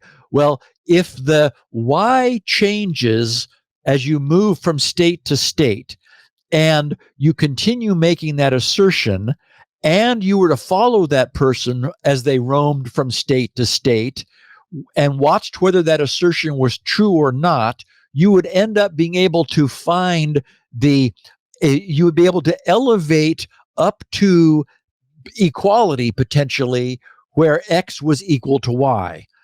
So again, as I said, clever. The handwriting is certainly on the wall that this previous era that we have all been enjoying of free and full unfettered access to the internet's content is rapidly drawing to a close, thanks to recent legislation in the UK, soon coming to the EU, and already within many state jurisdictions within the United States. Internet websites, which inherently have global reach, are being required to comply with the laws which govern their visitors which often requires that those visitors sacrifice the fully anonymous access that we've been enjoying up to this point to the requirement of an acceptable form of age verification. I haven't noted this before, but we may see safe havens for anonymous internet access spring up in the wake of these new legal restrictions. Websites that are compelled to obey the law might geolocate their visitors and limit their age restriction enforcement to only those countries that impose these requirements, much as Bluesky is doing on a state granularity here in the US and also for the UK. Given that doing so is entirely feasible, that is, geolocating your visitor, it would seem to follow logically from country-specific legal requirements. So, for example, anyone coming from the UK, the EU, or the US would be required to provide proof of their age. But, for example, Icelandic visitors who are outside the EU and live within a society with very liberal internet regulations might not be required to give up any identifying information. And if that were the case, it would not be a stretch to imagine commercial VPN providers deliberately establishing points of presence in Iceland and offering customers anywhere, including the UK, EU, and US, the option of having their VPN traffic routed out through Icelandic locations. You know, again, this is all just technology. This is the problem with a global internet. Yep. How do you solve these problems? Yep. There's exactly. no national jurisdiction that applies globally. And you're enforcing the laws under which your visitors are under. Right. Which varies from country to country, state to state. Ultimately, though, the lowest common denominator ends up winning, right? If people get more and more afraid of getting sued or shut down, they just kind of revert to zero free speech, I guess. As I think you correctly generalized, there is a coalition that just wants to see all pornography outlawed on the internet. And so, I mean, it's like there's that too. That's what some of this is. We're just going to make it so painful that it will stop being a profitable business. Yeah, and I think it's important, the distinction between pornography and adult content. I think there is also a fairly large constituency on the internet that wants to control what you see, period, and is willing to call it adult content in a variety of things that others might not consider adult content, stuff that's not pornography. Yes, a week or two ago, I read a really well-written lament from someone who was just, he or she, I don't remember now, wrote adult non-pornographic, like, I don't know if it was poetry or it was erotica. And it was exactly. And it was like, I'm subject to these laws now. Right. And I think it's really a strong desire to control what you and I and everybody else can see, to control the flow of information. And I think that's anti-democratic in the long run. But they always use children, let's protect the children as the excuse. Right. And it's not that they're wrong. I mean, the children. I want to protect children. Yeah. Absolutely. Yeah. Absolutely. Let's take a break, and then we're going to start in on memory integrity enforcement. And I'll find a point at about 2 hours in another half hour to take our final break, because we're going to spend now until the end with, as I said, get your I'm waders looking for my on. propeller hat. Yeah. I don't think that's going to do it. I think you need waders. You need to be able. We're going to get into some deep stuff here. Oh, I love it. It's always, everybody loves it when you go that way. Let's go. We're getting in deep, kids. Hang on. Before we do, though, a last moment of sanity. Let's talk about our sponsor, Bitwarden. Yeah, we love Bitwarden, the trusted leader in passwords, yes, passkeys, and really in general, secrets management. Bitwarden is consistently ranked number 1 in user satisfaction by G2 and by software reviews. Bitwarden now has more than 10 million users across 180 countries, over 50,000 businesses. These are people who value open source, who understand that any sort of crypto, including password managers, which rely on cryptography, needs to be open source so you can verify that it's doing what it says it does, exactly, no more, no less. And I think open source is the one and only solution for that. So that's one of the reasons I switched to Bitwarden. But the other thing I like about Bitwarden is very forward thinking. They're always advancing what they do, what they can do. And one of the things the Bitwarden folks realized recently is there is an issue with people using AI and agentic browsers and agentic AI going out on the internet, say to look up stuff, but also to buy stuff. Because those AIs have to have your credentials, right, to buy it, your credit card, your password, and that kind of thing. And so now there is a security gap, and that's why Bitwarden just launched their very own Bitwarden MCP server. Now, it hasn't been packaged up. You know, the documentation is a little sparse, but it is available right now for you to see and use and examine at Bitwarden's GitHub. What does it do? Well, it enables secure integration between AI agents and credential workflows. So the idea is it's a secure, standardized way for AI agents to communicate with Bitwarden, to get your password, to keep it safe, but to log into those sites. Users benefit from a local first architecture for security because that's the Bitwarden MCP server runs on your local machine. So all of that secret stuff, all the client interactions are kept within the local environment, minimizing the exposure to external threats. It also integrates with the Bitwarden command line interface. That might not be important to you. I happen to love it. I use Linux and I use the CLI on Linux and I love it. Users can also opt for self-hosted deployments. This is another thing Bitwarden's famous for as an individual user. If you wish, I don't do it because I trust Bitwarden to keep my vault safe. But if you want that extra trust no one, you can self-host your vault. And now with the MCP server, you can also self-host that deployment, which means you have greater control over system configuration and data residency. It never leaves your system. What is MCP? It's an open protocol for AI assistance. MCP servers enable AI systems to interact with commonly used applications. That could be content repositories like GitHub, business platforms like Salesforce, developer environments, through a consistent open interface. Could even mean other AIs like, Claude. So driving secure integration with agentic AI, the Bitwarden's MCP server presents a foundational step towards secure agentic AI adoption. If you think about it, it's kind of a missing piece of the puzzle. But that's not all. I mean, Bitwarden is always doing important work to keep you secure, to keep you safe, to enhance its capabilities.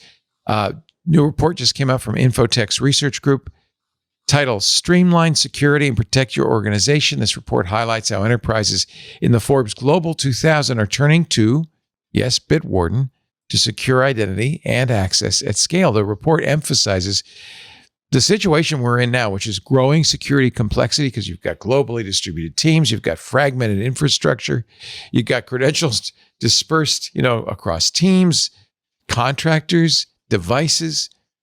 Enterprises are addressing these credential management gaps and strengthening their security posture by investing in scalable enterprise-grade solutions like, you got it, Bitwarden. Now, it's easy to move to Bitwarden. Steve and I did it a few years ago. Bitwarden supports importing from most password management solutions. It's actually easier than we did when we did it. But even then, it only took a few minutes. And of course, the Bitwarden open source code is regularly audited by third-party experts. Anyone can look at it, you too. But they hire these experts and they publish the reports. They also meet SOC 2 Type 2, GDPR, HIPAA, CCPA requirements. They're ISO 27001-2002 certified. Bitwarden does it right. One more thing I want to tell you about, then we'll get back to the show. It's coming up just a few days off, September 25th, Bitwarden's 6th Open Source Security Summit. It is a virtual free industry event. You can register right now for it. You can attend it from anywhere, absolutely free. Go to the website, opensourcesecuritysummit.com. All one word, opensourcesecuritysummit.com. to explore advancements in open source security and see how using open source tools can build trust with customers and consumers. I think it's vital. I really do. Bitwarden is the awesomest. Get started today with a free trial for your business of a Teams or enterprise plan, or if you're an individual, get started for free forever across all devices, unlimited passwords, unlimited passkeys. It supports hardware keys like the YubiKey. If you're an individual user, it's free for life at bitwarden.com/twit. Now I paid $10 for the, a year for the kind of premium version, but that's just because I want to support them. You don't have to. Bitwarden.com/twit. Thank you, Bitwarden, for all you do for all of us and for supporting Steve Gibson and Security Now. All right. I'm going to massage my temples while you describe memory integrity enforcement. Just, yes, close your eyes, sit back, let it just flow over you. Apple's big September 2025 product update announcement last Tuesday included technical capability, a technical capability advance, which garnered much less attention, but it was nevertheless perhaps somewhat more important in the long run for Apple's users than their decision, to create, Leo, your new cosmic orange color for the iPhone 17. I'm ready for cosmic orange. I can't wait. I'm so excited. Under the covers of any iPhone 17 and its A19 chips lies an advance in hardware technology that goes further than anything Apple has previously, or any company has previously implemented to prevent coding mistakes from being leveraged into exploitable vulnerabilities that can be used against iPhone users. It's worth remembering that if today's incredibly complex code did not contain subtle mistakes, none of these extra fancy prophylactic measures would be required for security.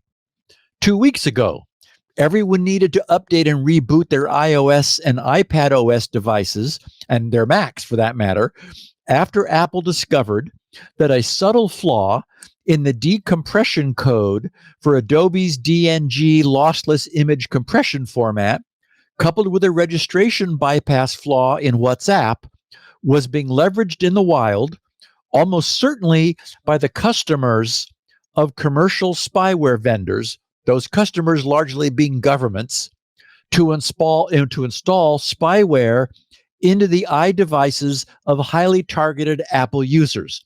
Does this affect you and me? No. But Apple is serious about nipping all of this stuff in the bud and being able to claim that they have an utterly bulletproof platform. So were it not for the apparent impossibility of catching all mistakes before they ship, there would be no need to go to these seemingly endless lengths to protect the users of these devices from their abuse. But one of the painful lessons the industry has reluctantly acknowledged, as our understanding of the nature of security has matured, is that mistakes are not disappearing, and they may never, because we're always pushing the boundaries of what's possible for us to build. This created the concept of layered security, described as defense in depth. The idea is to, wherever possible, establish multiple, often redundant, layers of protection, so that the failure of any one or more layers would still leave a system's effective security intact. Furthering this apparently endless effort, last Tuesday, Apple's SEER, S-E-A-R group, where SEER stands for Security Engineering and Architecture Security Research, informed the world of their latest and greatest hardware-assisted technology that has been incorporated into the A19 processor chips being used by their iPhone 17 and other just-announced devices. Their blog posting was titled Memory Integrity Enforcement, a complete vision for memory safety in Apple devices. Okay, now I'm going to start by sharing just the first 2 sentences of their posting, after which we'll need to pause to catch our breath. Apple's team wrote, "Memory integrity enforcement, MIE, is the culmination of an unprecedented design and engineering effort spanning half a decade, as I noted earlier, also commonly known as 5 years, that combines the unique strengths." Half a decade. Half a decade. That's right. That combines the unique strengths of Apple Silicon hardware with our advanced operating system security to provide industry first, always on, that's one of the keys, memory safety protection across our devices without compromising our best in class device performance. We believe memory integrity enforcement represents the most significant upgrade to memory safety in the history of consumer operating systems. Okay. Wow. That's a long time. At least half a That certainly decade. sets the bar high. Yeah. So the reason we're here today is to gain with this podcast is to gain an understanding of what Apple has done to justify this claim. Their posting then continues to remind us of the nature of the threats they face and some details of their journey up to this point. I'm going to share that, interrupting to comment and elaborate where needed. They write, "There has never been a successful, widespread malware attack against iPhone." Okay, now that's true, and it's worth remembering. Microsoft might argue that Windows, being a far more open platform compared to Apple's, which is a much more controlled environment, faces a much more daunting security challenge. That is, the Windows faces a much more daunting security challenge. But all of Microsoft's biggest problems were of their own making with their own code. All of those early internet worms leveraged fundamental flaws in Microsoft's IIS web server and the many continuing problems with Microsoft's NT LAN manager and their remote desktop protocol. Those were, in every case, enabled by Microsoft's poor coding and insecure protocol designs. Apple has objectively done a far better job, and their devices are every bit as well connected as Microsoft's. So Apple continues, "The only system level iOS attacks we observe in the wild come from mercenary spyware, which is vastly more complex than regular cybercriminal activity and consumer malware. Mercenary spyware is historically associated with state actors and uses exploit chains that cost millions of dollars to target a very small number of specific individuals and their devices." And I'll just note that what Apple is saying is, we don't care, we're going to stop that, even though, they've never really had a big problem. They wrote, "Although the vast majority of users will never be targeted in this way, these exploit chains demonstrate some of the most expensive, complex, and advanced attacker capabilities at any given time and are uniquely deserving of study as we work to protect iPhone against even the most sophisticated threats. Known mercenary spyware chains used against iOS share a common denominator with those targeting Windows and Android. They exploit memory safety vulnerabilities, which are interchangeable, powerful, and exist throughout the industry." Okay, that's all true.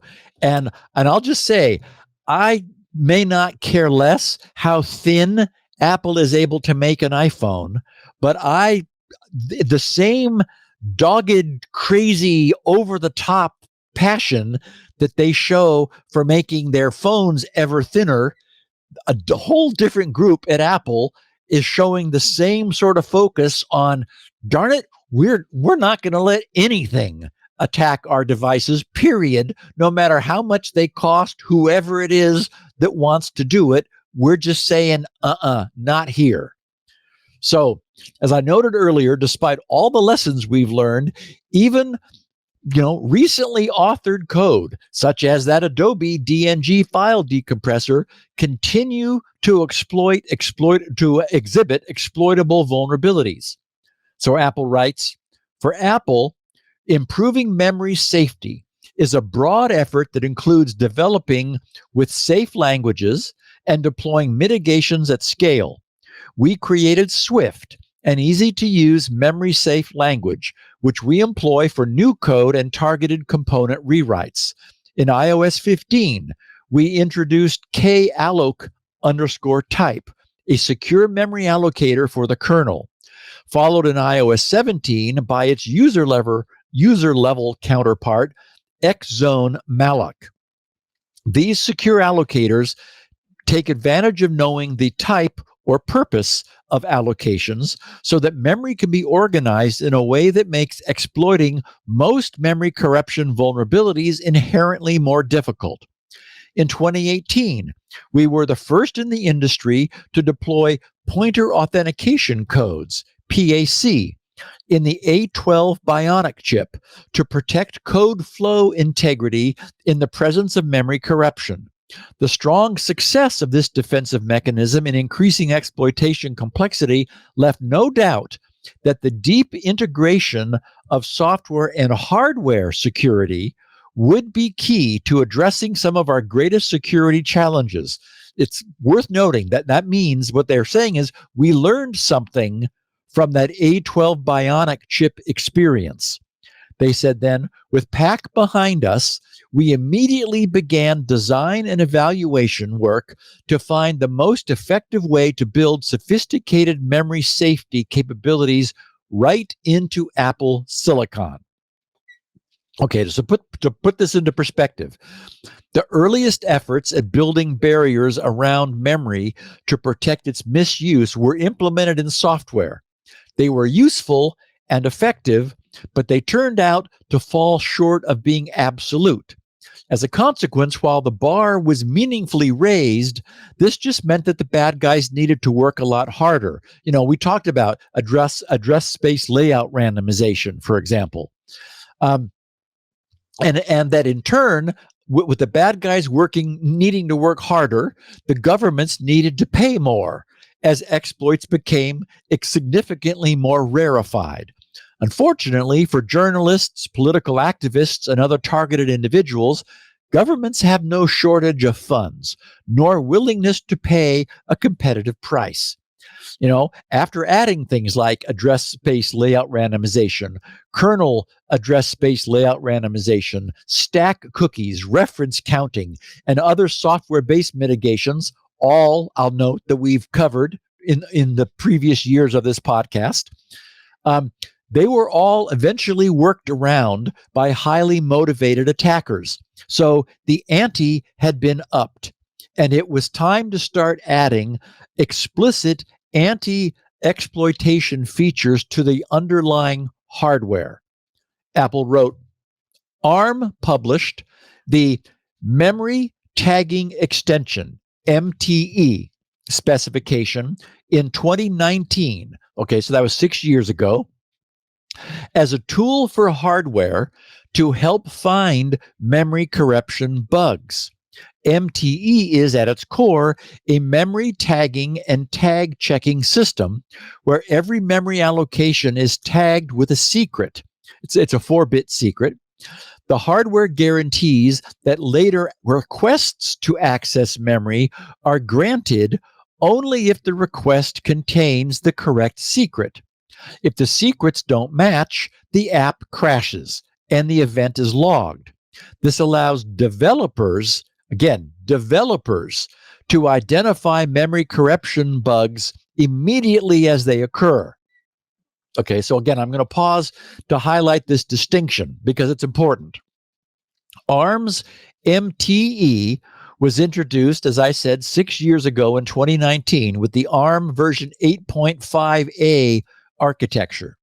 Its intention, design, and focus was to assist developers, both software developers, both the software like debuggers and the people during code development time when they were debugging. Running code under a debugger that would attempt to verify and validate every memory access would introduce prohibitive overhead. We'll be talking a lot about overhead in a bit. Everything is about overhead. So ARM's MTE was added to the ARM architecture to allow the hardware, while running at speed, full speed, to detect instances of use after free and out of bounds accesses. And we'll explain how in a minute. It's not possible to do this at speed without hardware assistance, because you'd have to check every reference to memory, and you just can't. This has to be done in the hardware. By tagging memory allocations with what were known as colors, consisting of 4-bit tags, so different allocations receive different coloring, and then checking against those pointer tags at runtime, MTE was able to provide a low overhead, always available bug trapping mechanism in hardware. Since we're going to be talking about tagging a lot, let me clarify what's going on here. When an application running on behalf of its user or some process in the kernel needs the use of a block of memory, for example, it needs a buffer, some buffer space to store some incoming communications data, the app or a kernel process makes a request of the operating system's memory management system.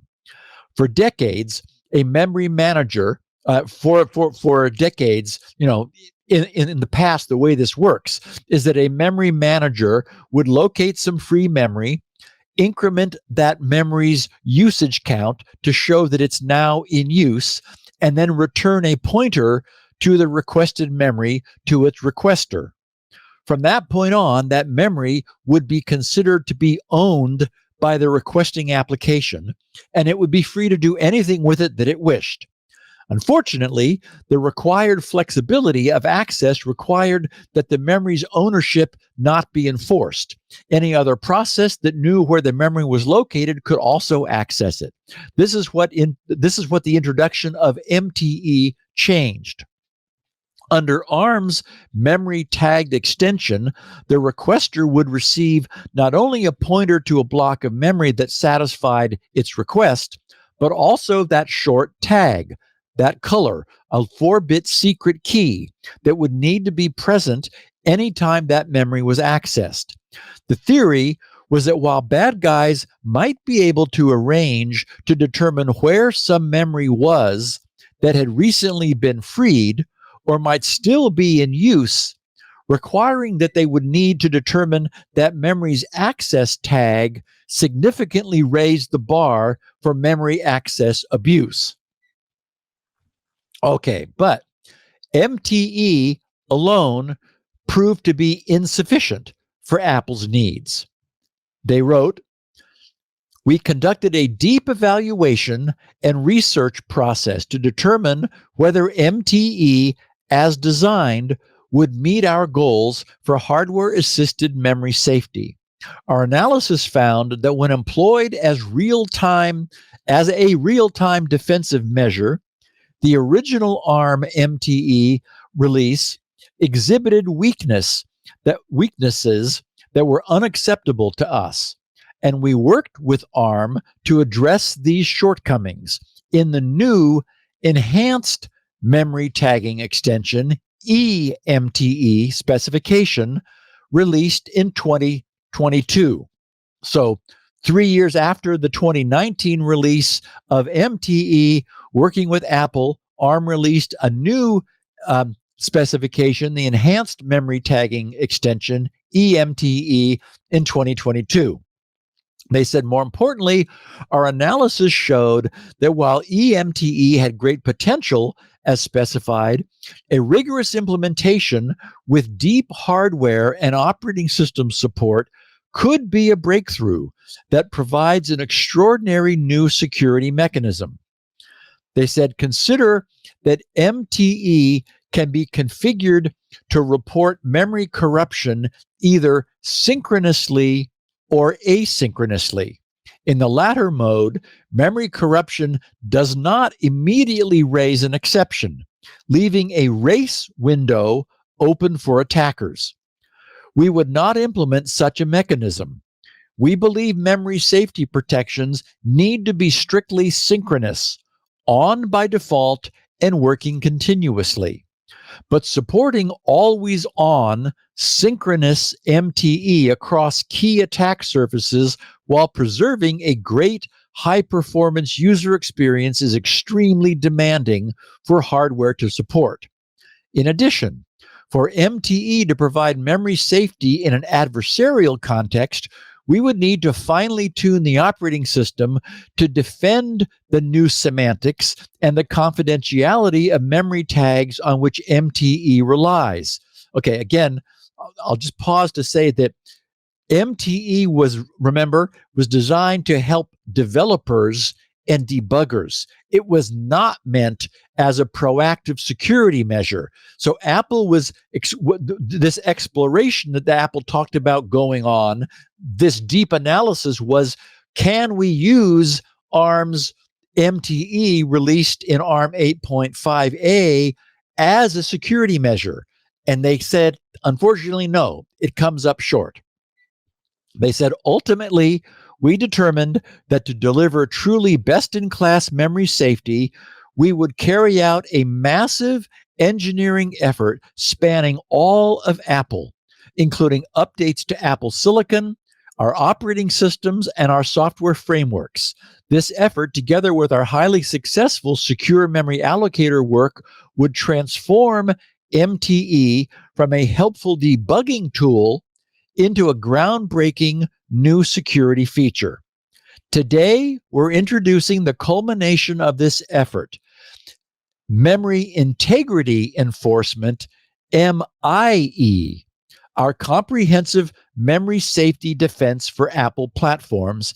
Memory Integrity Enforcement is built on the robust foundation provided by our secure memory allocators, coupled with enhanced memory tagging extension, that's the EMTE from 2022, in synchronous mode and supported by extensive tag confidentiality enforcement policies, again, for use against malware.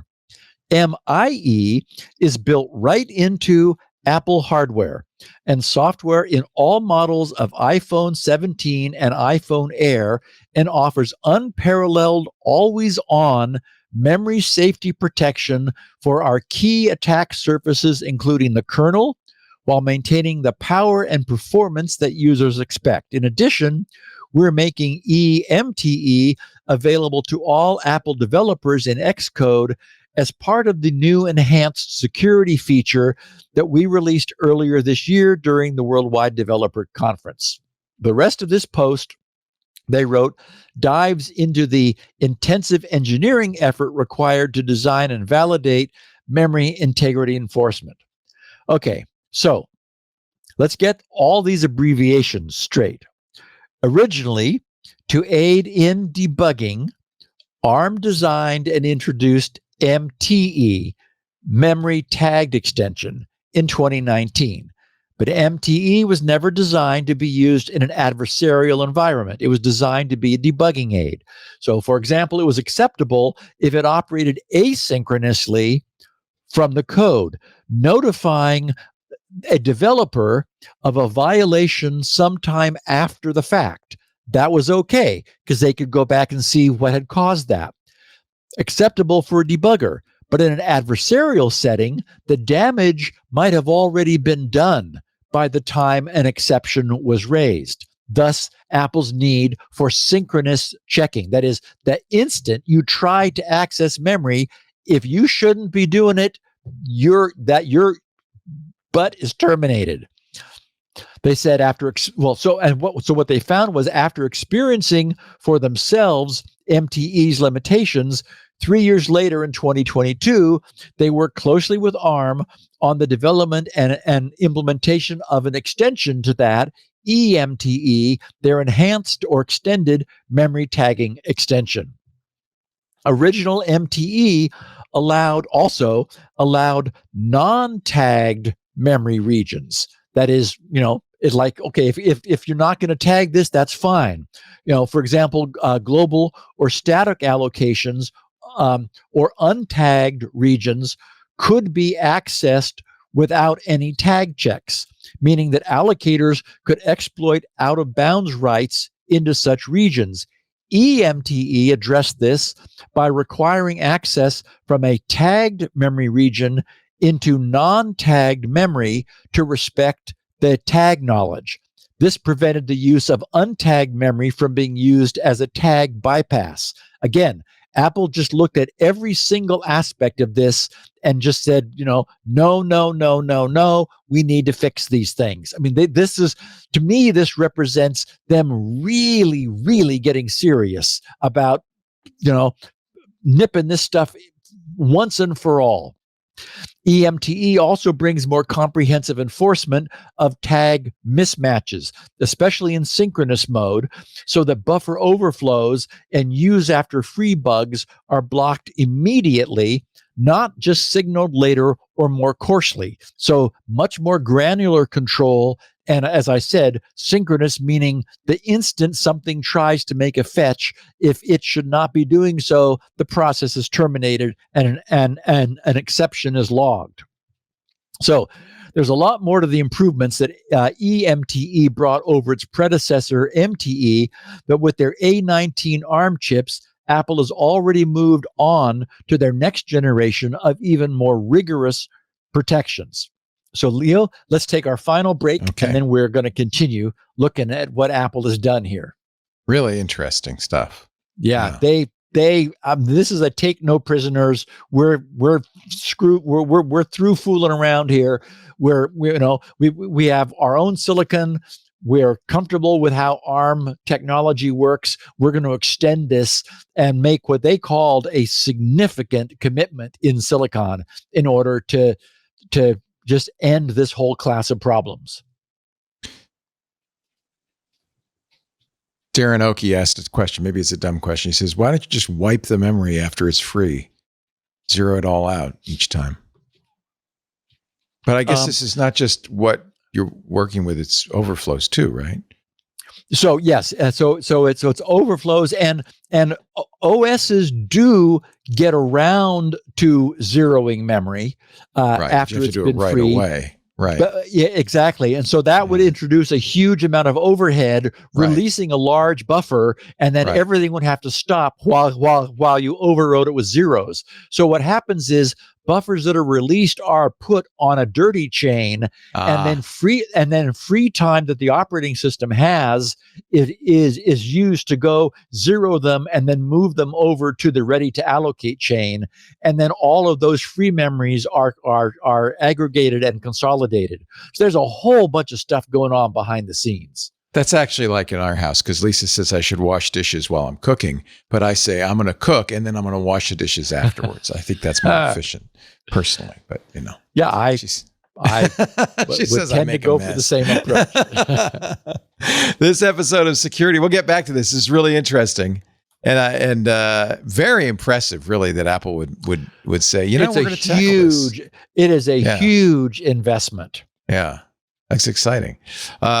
We'll find out what Apple did do to enhance MTE in just a moment. But first, a word from our sponsor, Melissa. Hi, Melissa, the trusted data quality expert since 1985. Melissa's address validation app is available for merchants in the Shopify App Store now. Oh, this is good news. This means if you're using Shopify, you can enhance your business's fulfillment and incidentally, keep your customers happy with Melissa. Enhanced address correction is certified by leading postal authorities, not just in the U.S., but worldwide. It corrects and standardizes addresses in more than 240 countries and territories. And there's also smart alerts, which is great. It immediately alerts the customer if their information is incorrect or if there's something missing, so customers can update that before the order is processed, before that bad data gets into your data. When a business of any size would benefit from Melissa, their data quality expertise goes far beyond address validation. And sure, that's what they started with, but they do so much more. Data cleansing and validation are essential in fields like healthcare. Imagine this, 2 to 4% of contact data in healthcare is outdated every month. Your patients are disappearing. Millions of patient records in motion demand precision, which Melissa delivers. Boy, we've come a long way now with digital health systems, right? At least we can do this. In the past, it was paper. I don't even know what you would do. But now you can use Melissa's enrichment as part of your data management strategy. This way, healthcare organizations can build a more comprehensive view of every patient. By the way, that also helps in predictive analytics, allowing providers to identify patterns in patient behavior or medical needs that can then inform preventative care. Makes you a better doctor. eToro's vision, here's another example, was to open up global markets for everyone to trade and invest simply and transparently. But to do that, they needed a streamlined system for identity verification because, as you know, in every jurisdiction, pretty much, there's know your customer rules and so forth. After partnering with Melissa for electronic identity verification, eToro received the additional benefit of Melissa's auditor report containing details and an explanation of how each user was verified, perfect for the local regulators. The eToro business analyst shared, quote, "We find electronic verification is the way to go because it makes the user's life easier. Users register faster and can start using our platform right away." Development of the auditor report was an added benefit of working with Melissa. They knew we needed an audit trail and devised a simple means for us to generate it for whomever needs it, whenever they need it. So you can see in healthcare, in financial services, there's so many areas where Melissa is more than useful. It's vital. And of course, your data is safe. It's compliant. It's secure with Melissa. Melissa's solutions and services, of course, are GDPR and CCPA compliant. They're ISO 27001 certified. They meet SOC 2 and HIPAA high trust standards for information security management. All of these things are so important in every business now, right? Get started today with 1,000 records cleaned for free at melissa.com/twit. That's melissa.com/twit. Thank you, Melissa, for your support for Security Now. And now, okay, you got to cool off a little bit, have a little tea. I'm not talking. You're going to love the way our audience these 4-bit tags work, Leo. All right.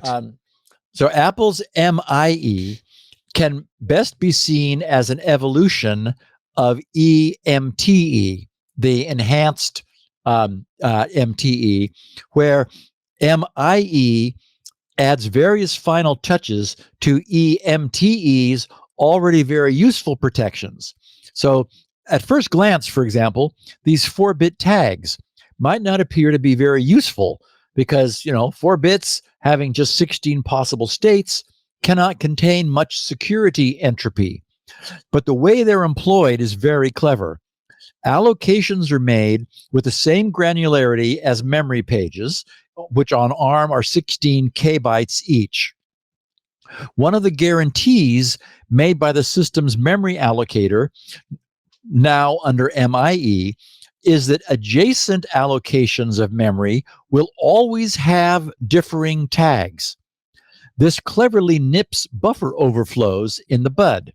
If some adversary were able to arrange to compromise an application to obtain access to both its memory and its associated memory access tag, it would be unable to read or write outside of the application's allocated memory region because those adjacent buffer overflow regions would be guaranteed to be using a differing tag.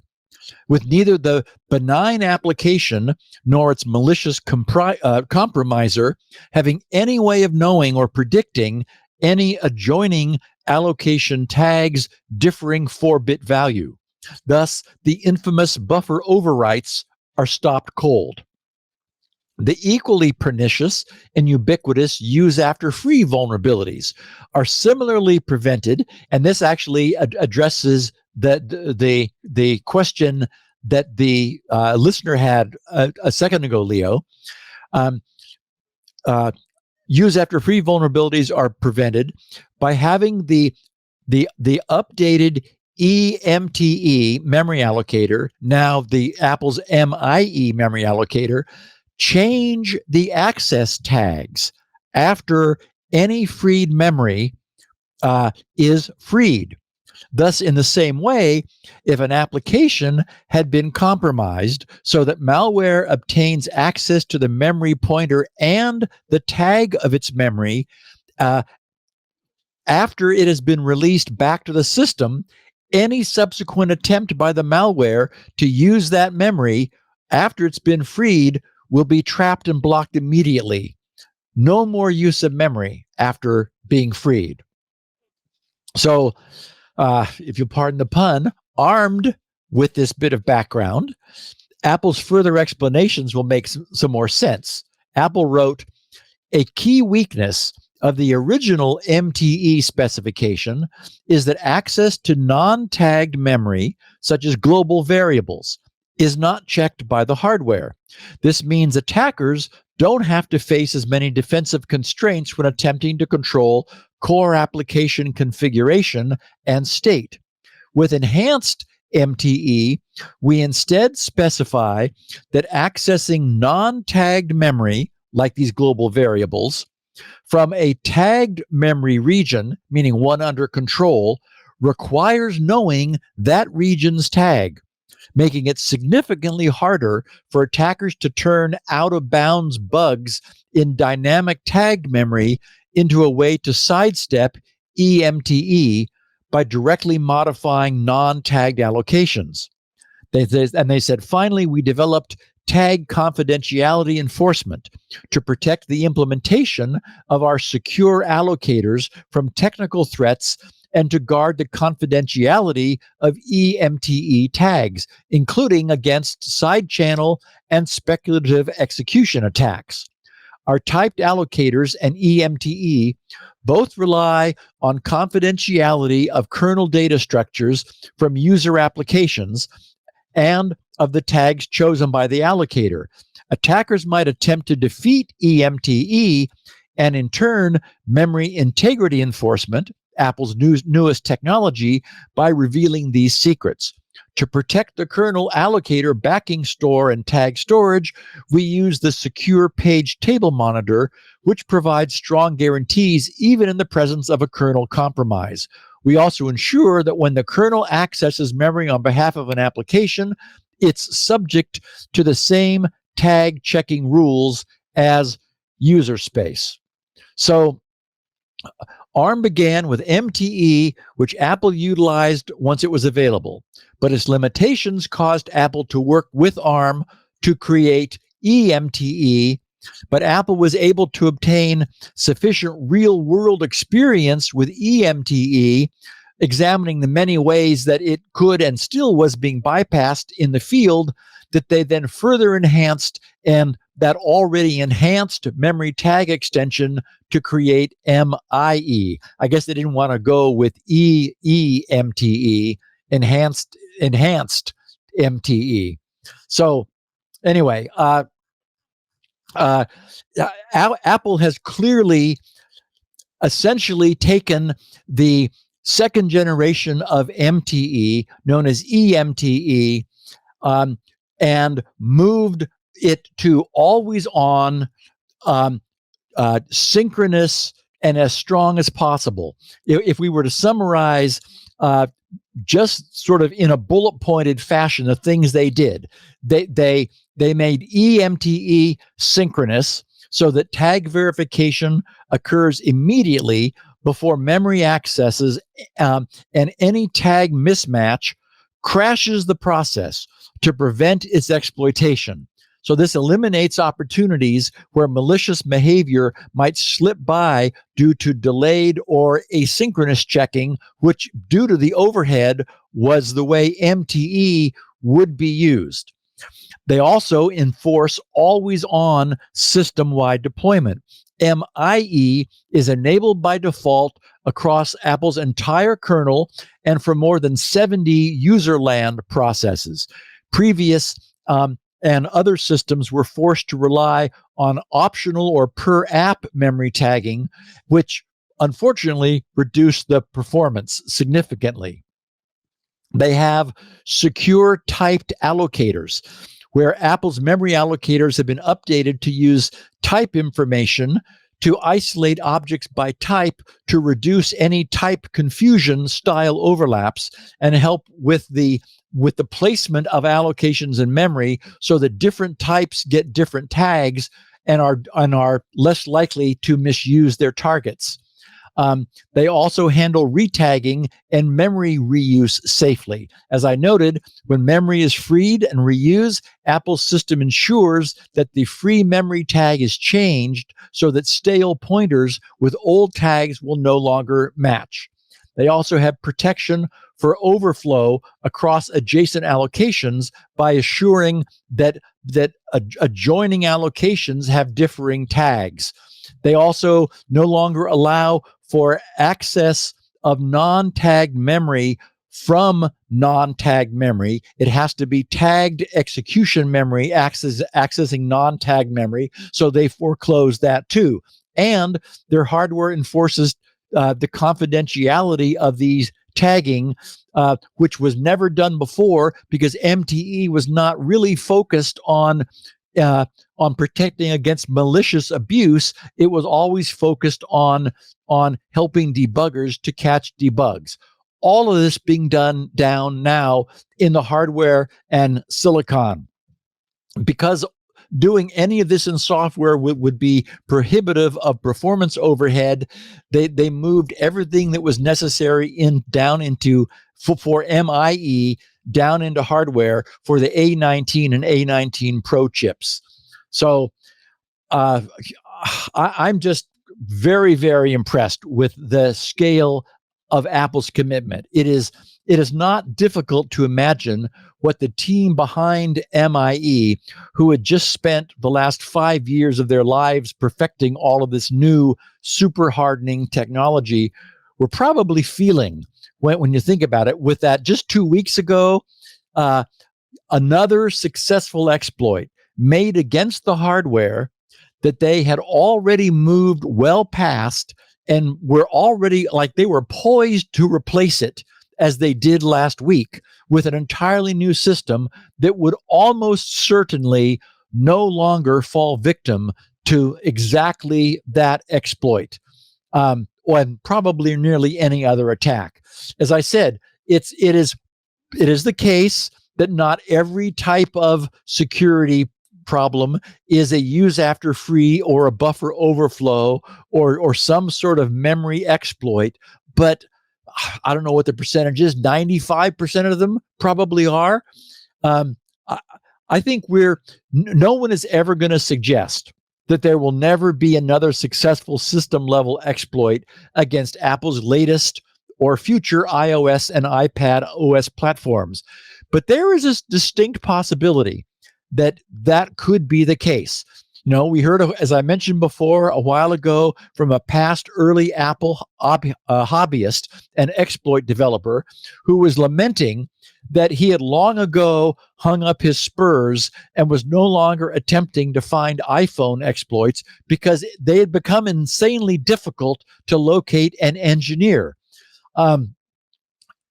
There will come a time, and we might now be there today, when the cost to develop any new exploit, if it's even possible, has become so high that even the highest end, most capable exploit developers, join that earlier hacker in giving up on Apple and switching to more attackable platforms, because Apple has just gone all the way and said no, even though a tiny percentage of our users are ever being targeted. That's not okay. Of course, that means the people who will attack Apple are the ones most strongly motivated actors from nation states who are going after. But I'm saying, even at this point, I mean, that's the It's only so people hard. who have. Those are the only people who have been attacking Apple. Right. And this Is this enough to raises the deter them, bar. you think? Yes. Yeah. Interesting. I think what it means is we're going to be rebooting our phones for software security updates much less often. Great. Because Boy, Apple that would be won't great.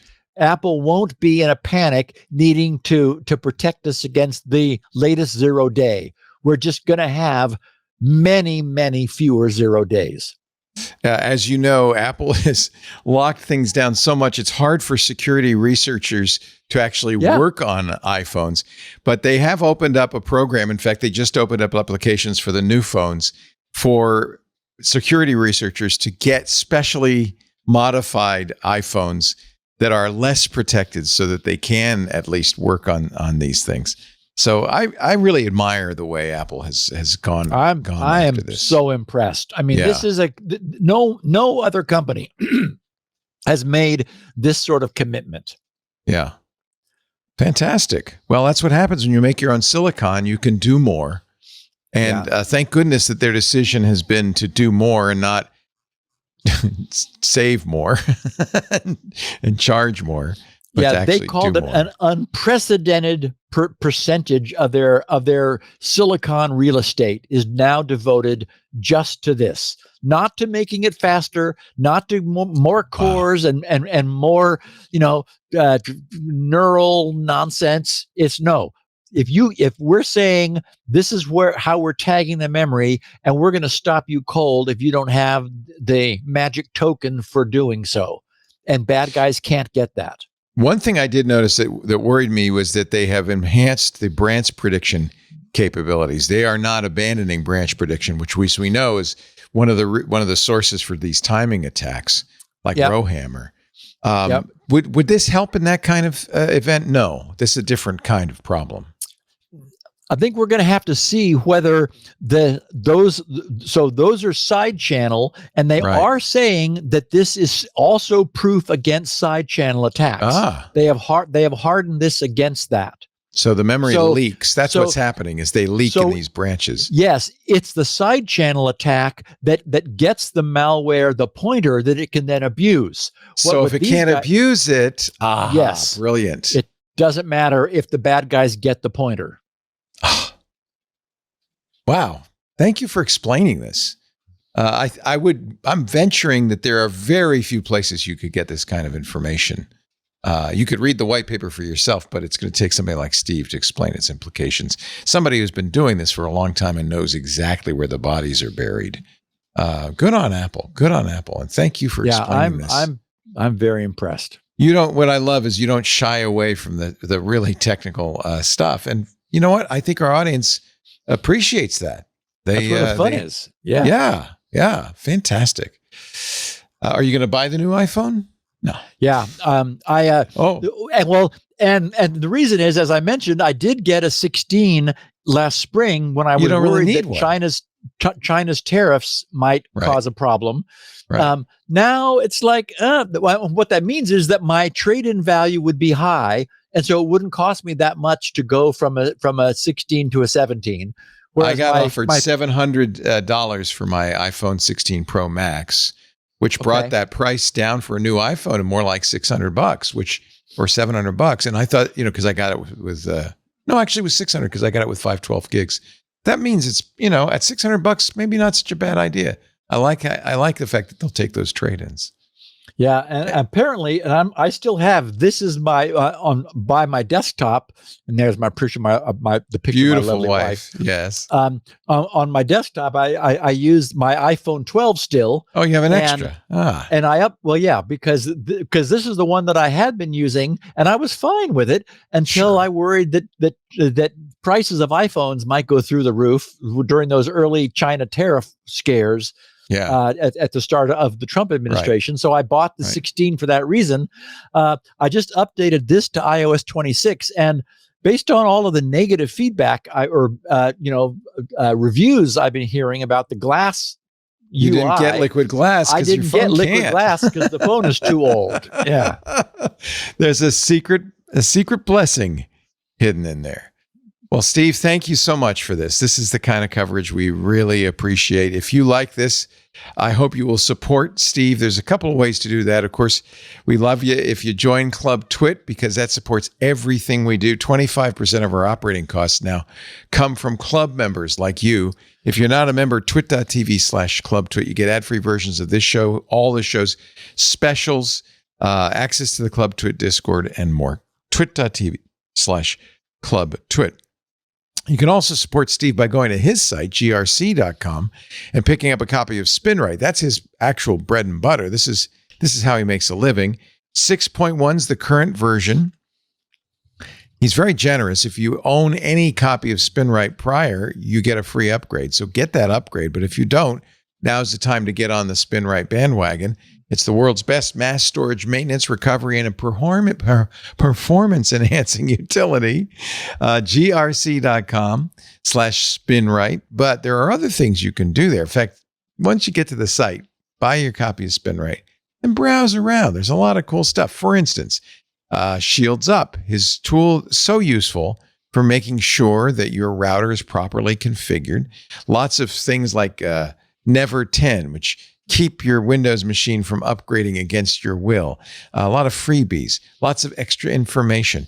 And if you have a comment, a suggestion, or even more importantly, you want to submit a picture of the week for the show, you can get on his email good graces list. That's what I'm going to call this, your good graces list, by going to grc.com/email. Give him the email address.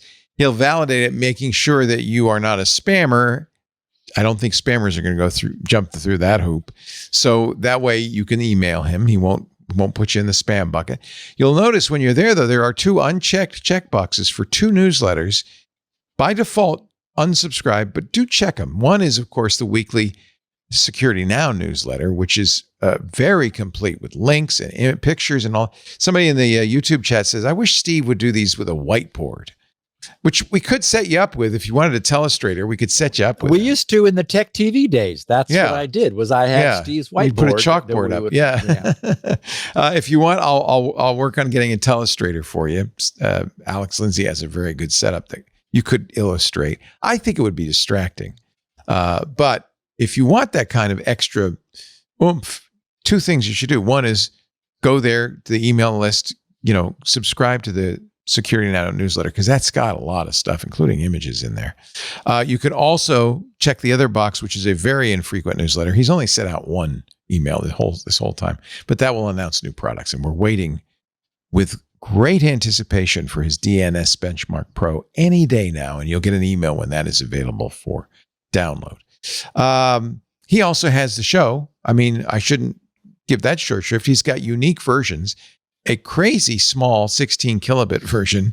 It's a little scratchy, but it's small. He's got the full bandwidth 64 kilobit version. He's got the show notes. He's got the incredible transcripts written by Elaine Ferris, an actual human being who transcribes all these shows. Those take a few days, but once those are up there, you can read along as you listen. You can use it for searching. All of that at grc.com. If you want video of the show or the 128 kilobit audio, oops, Apple's doing a little thumbs up. It's rocking. It's rolling. Do a little, go to the Twit website, twit.tv/SN, and you can subscribe. There we go. Laser Light Show. You can subscribe. Actually, you could just download it directly. Audio and video are there. If you want to subscribe, get a podcast client. Then you can subscribe and get it automatically. Again, audio or video. There's also, and this is important, if you hear something and you think, I got to pass this along to our IT department or a boss or whatever, there's a YouTube channel dedicated to Security Now, and that's a great way to send clips of the show to somebody else. YouTube makes that easy, and everybody can watch a YouTube video. I think that's all the busy work I need. We do the show, and you can watch it live every Tuesday right after Mac Break Weekly. That should end up being around 1:30 Pacific, 4:30 Eastern, 20:30 UTC. The live streams, there are 8 of them, including the Club Twit Discord for the members. But there's also open to all YouTube, Twitch, TikTok, Facebook, LinkedIn, X.com, and Kick. You can go anywhere, any of those, watch, chat with us. I'm watching the chat. We love having you in the chat room. But you don't have to. Like I said, you can download it later or even subscribe, and you can listen at your leisure. Steve, have a great week. I just saw a list. Remember Michael Swain? Yeah, he used to write for Dr. Dobbs, I think, or maybe anyway, one of the computer magazines. Swain's Flames, was that his article? Yeah, that's it. Yeah. He just published a list from a 1984 hackers conference that you were at. Do you remember this? Now 40 years ago? And man, the names of the people at this list, here we Esther are. Dyson invited me to speak at one of her. Is that the one? It might be. I don't know. Let me see if I can find his post because 1.0. Can't remember the name of it. Was when the I remember, of course, the wonderful Esther Dyson, but it was when it was right about when the Mac came out. So there were a lot of people there from the Apple group, Bill Atkinson. There was Woz was there. Jobs wasn't, but I just was looking at the names on this list and I thought, Roger von Eck had a conference called Success in Software, and I also spoke at that one, talking about software as an art form. Might have been that. He said this was it was like a hacker conference. I can't find the post now. But man, the names of the people were Bob Frankston was there. Just all the legendary names in 1984. Frankston also was a speaker at Esther's conference, so that might. So maybe it was Esther's. Yeah. I can't. Frankston came out in a dressed like in animal skins with a musket because he was a pioneer. I was like, okay, and Esther loved that kind of crap. In 1984, he was considered a pioneer because 10 years earlier he had created, what was it, VisiCalc? Yeah, I think was it VisiCalc or was it? Yeah, it wasn't Lotus 123. It was VisiCalc. Yeah. Well, I can't find it. I wanted to read you the list because it was a who's who of computer history. Yeah. And man, you were right there, right in the middle of it. Just wild. Just amazing. All right. Enough of that. You get going. Go have fun with your wife. We'll see you back here next Tuesday. Same to you. Thank you, everybody. Bye. Security now.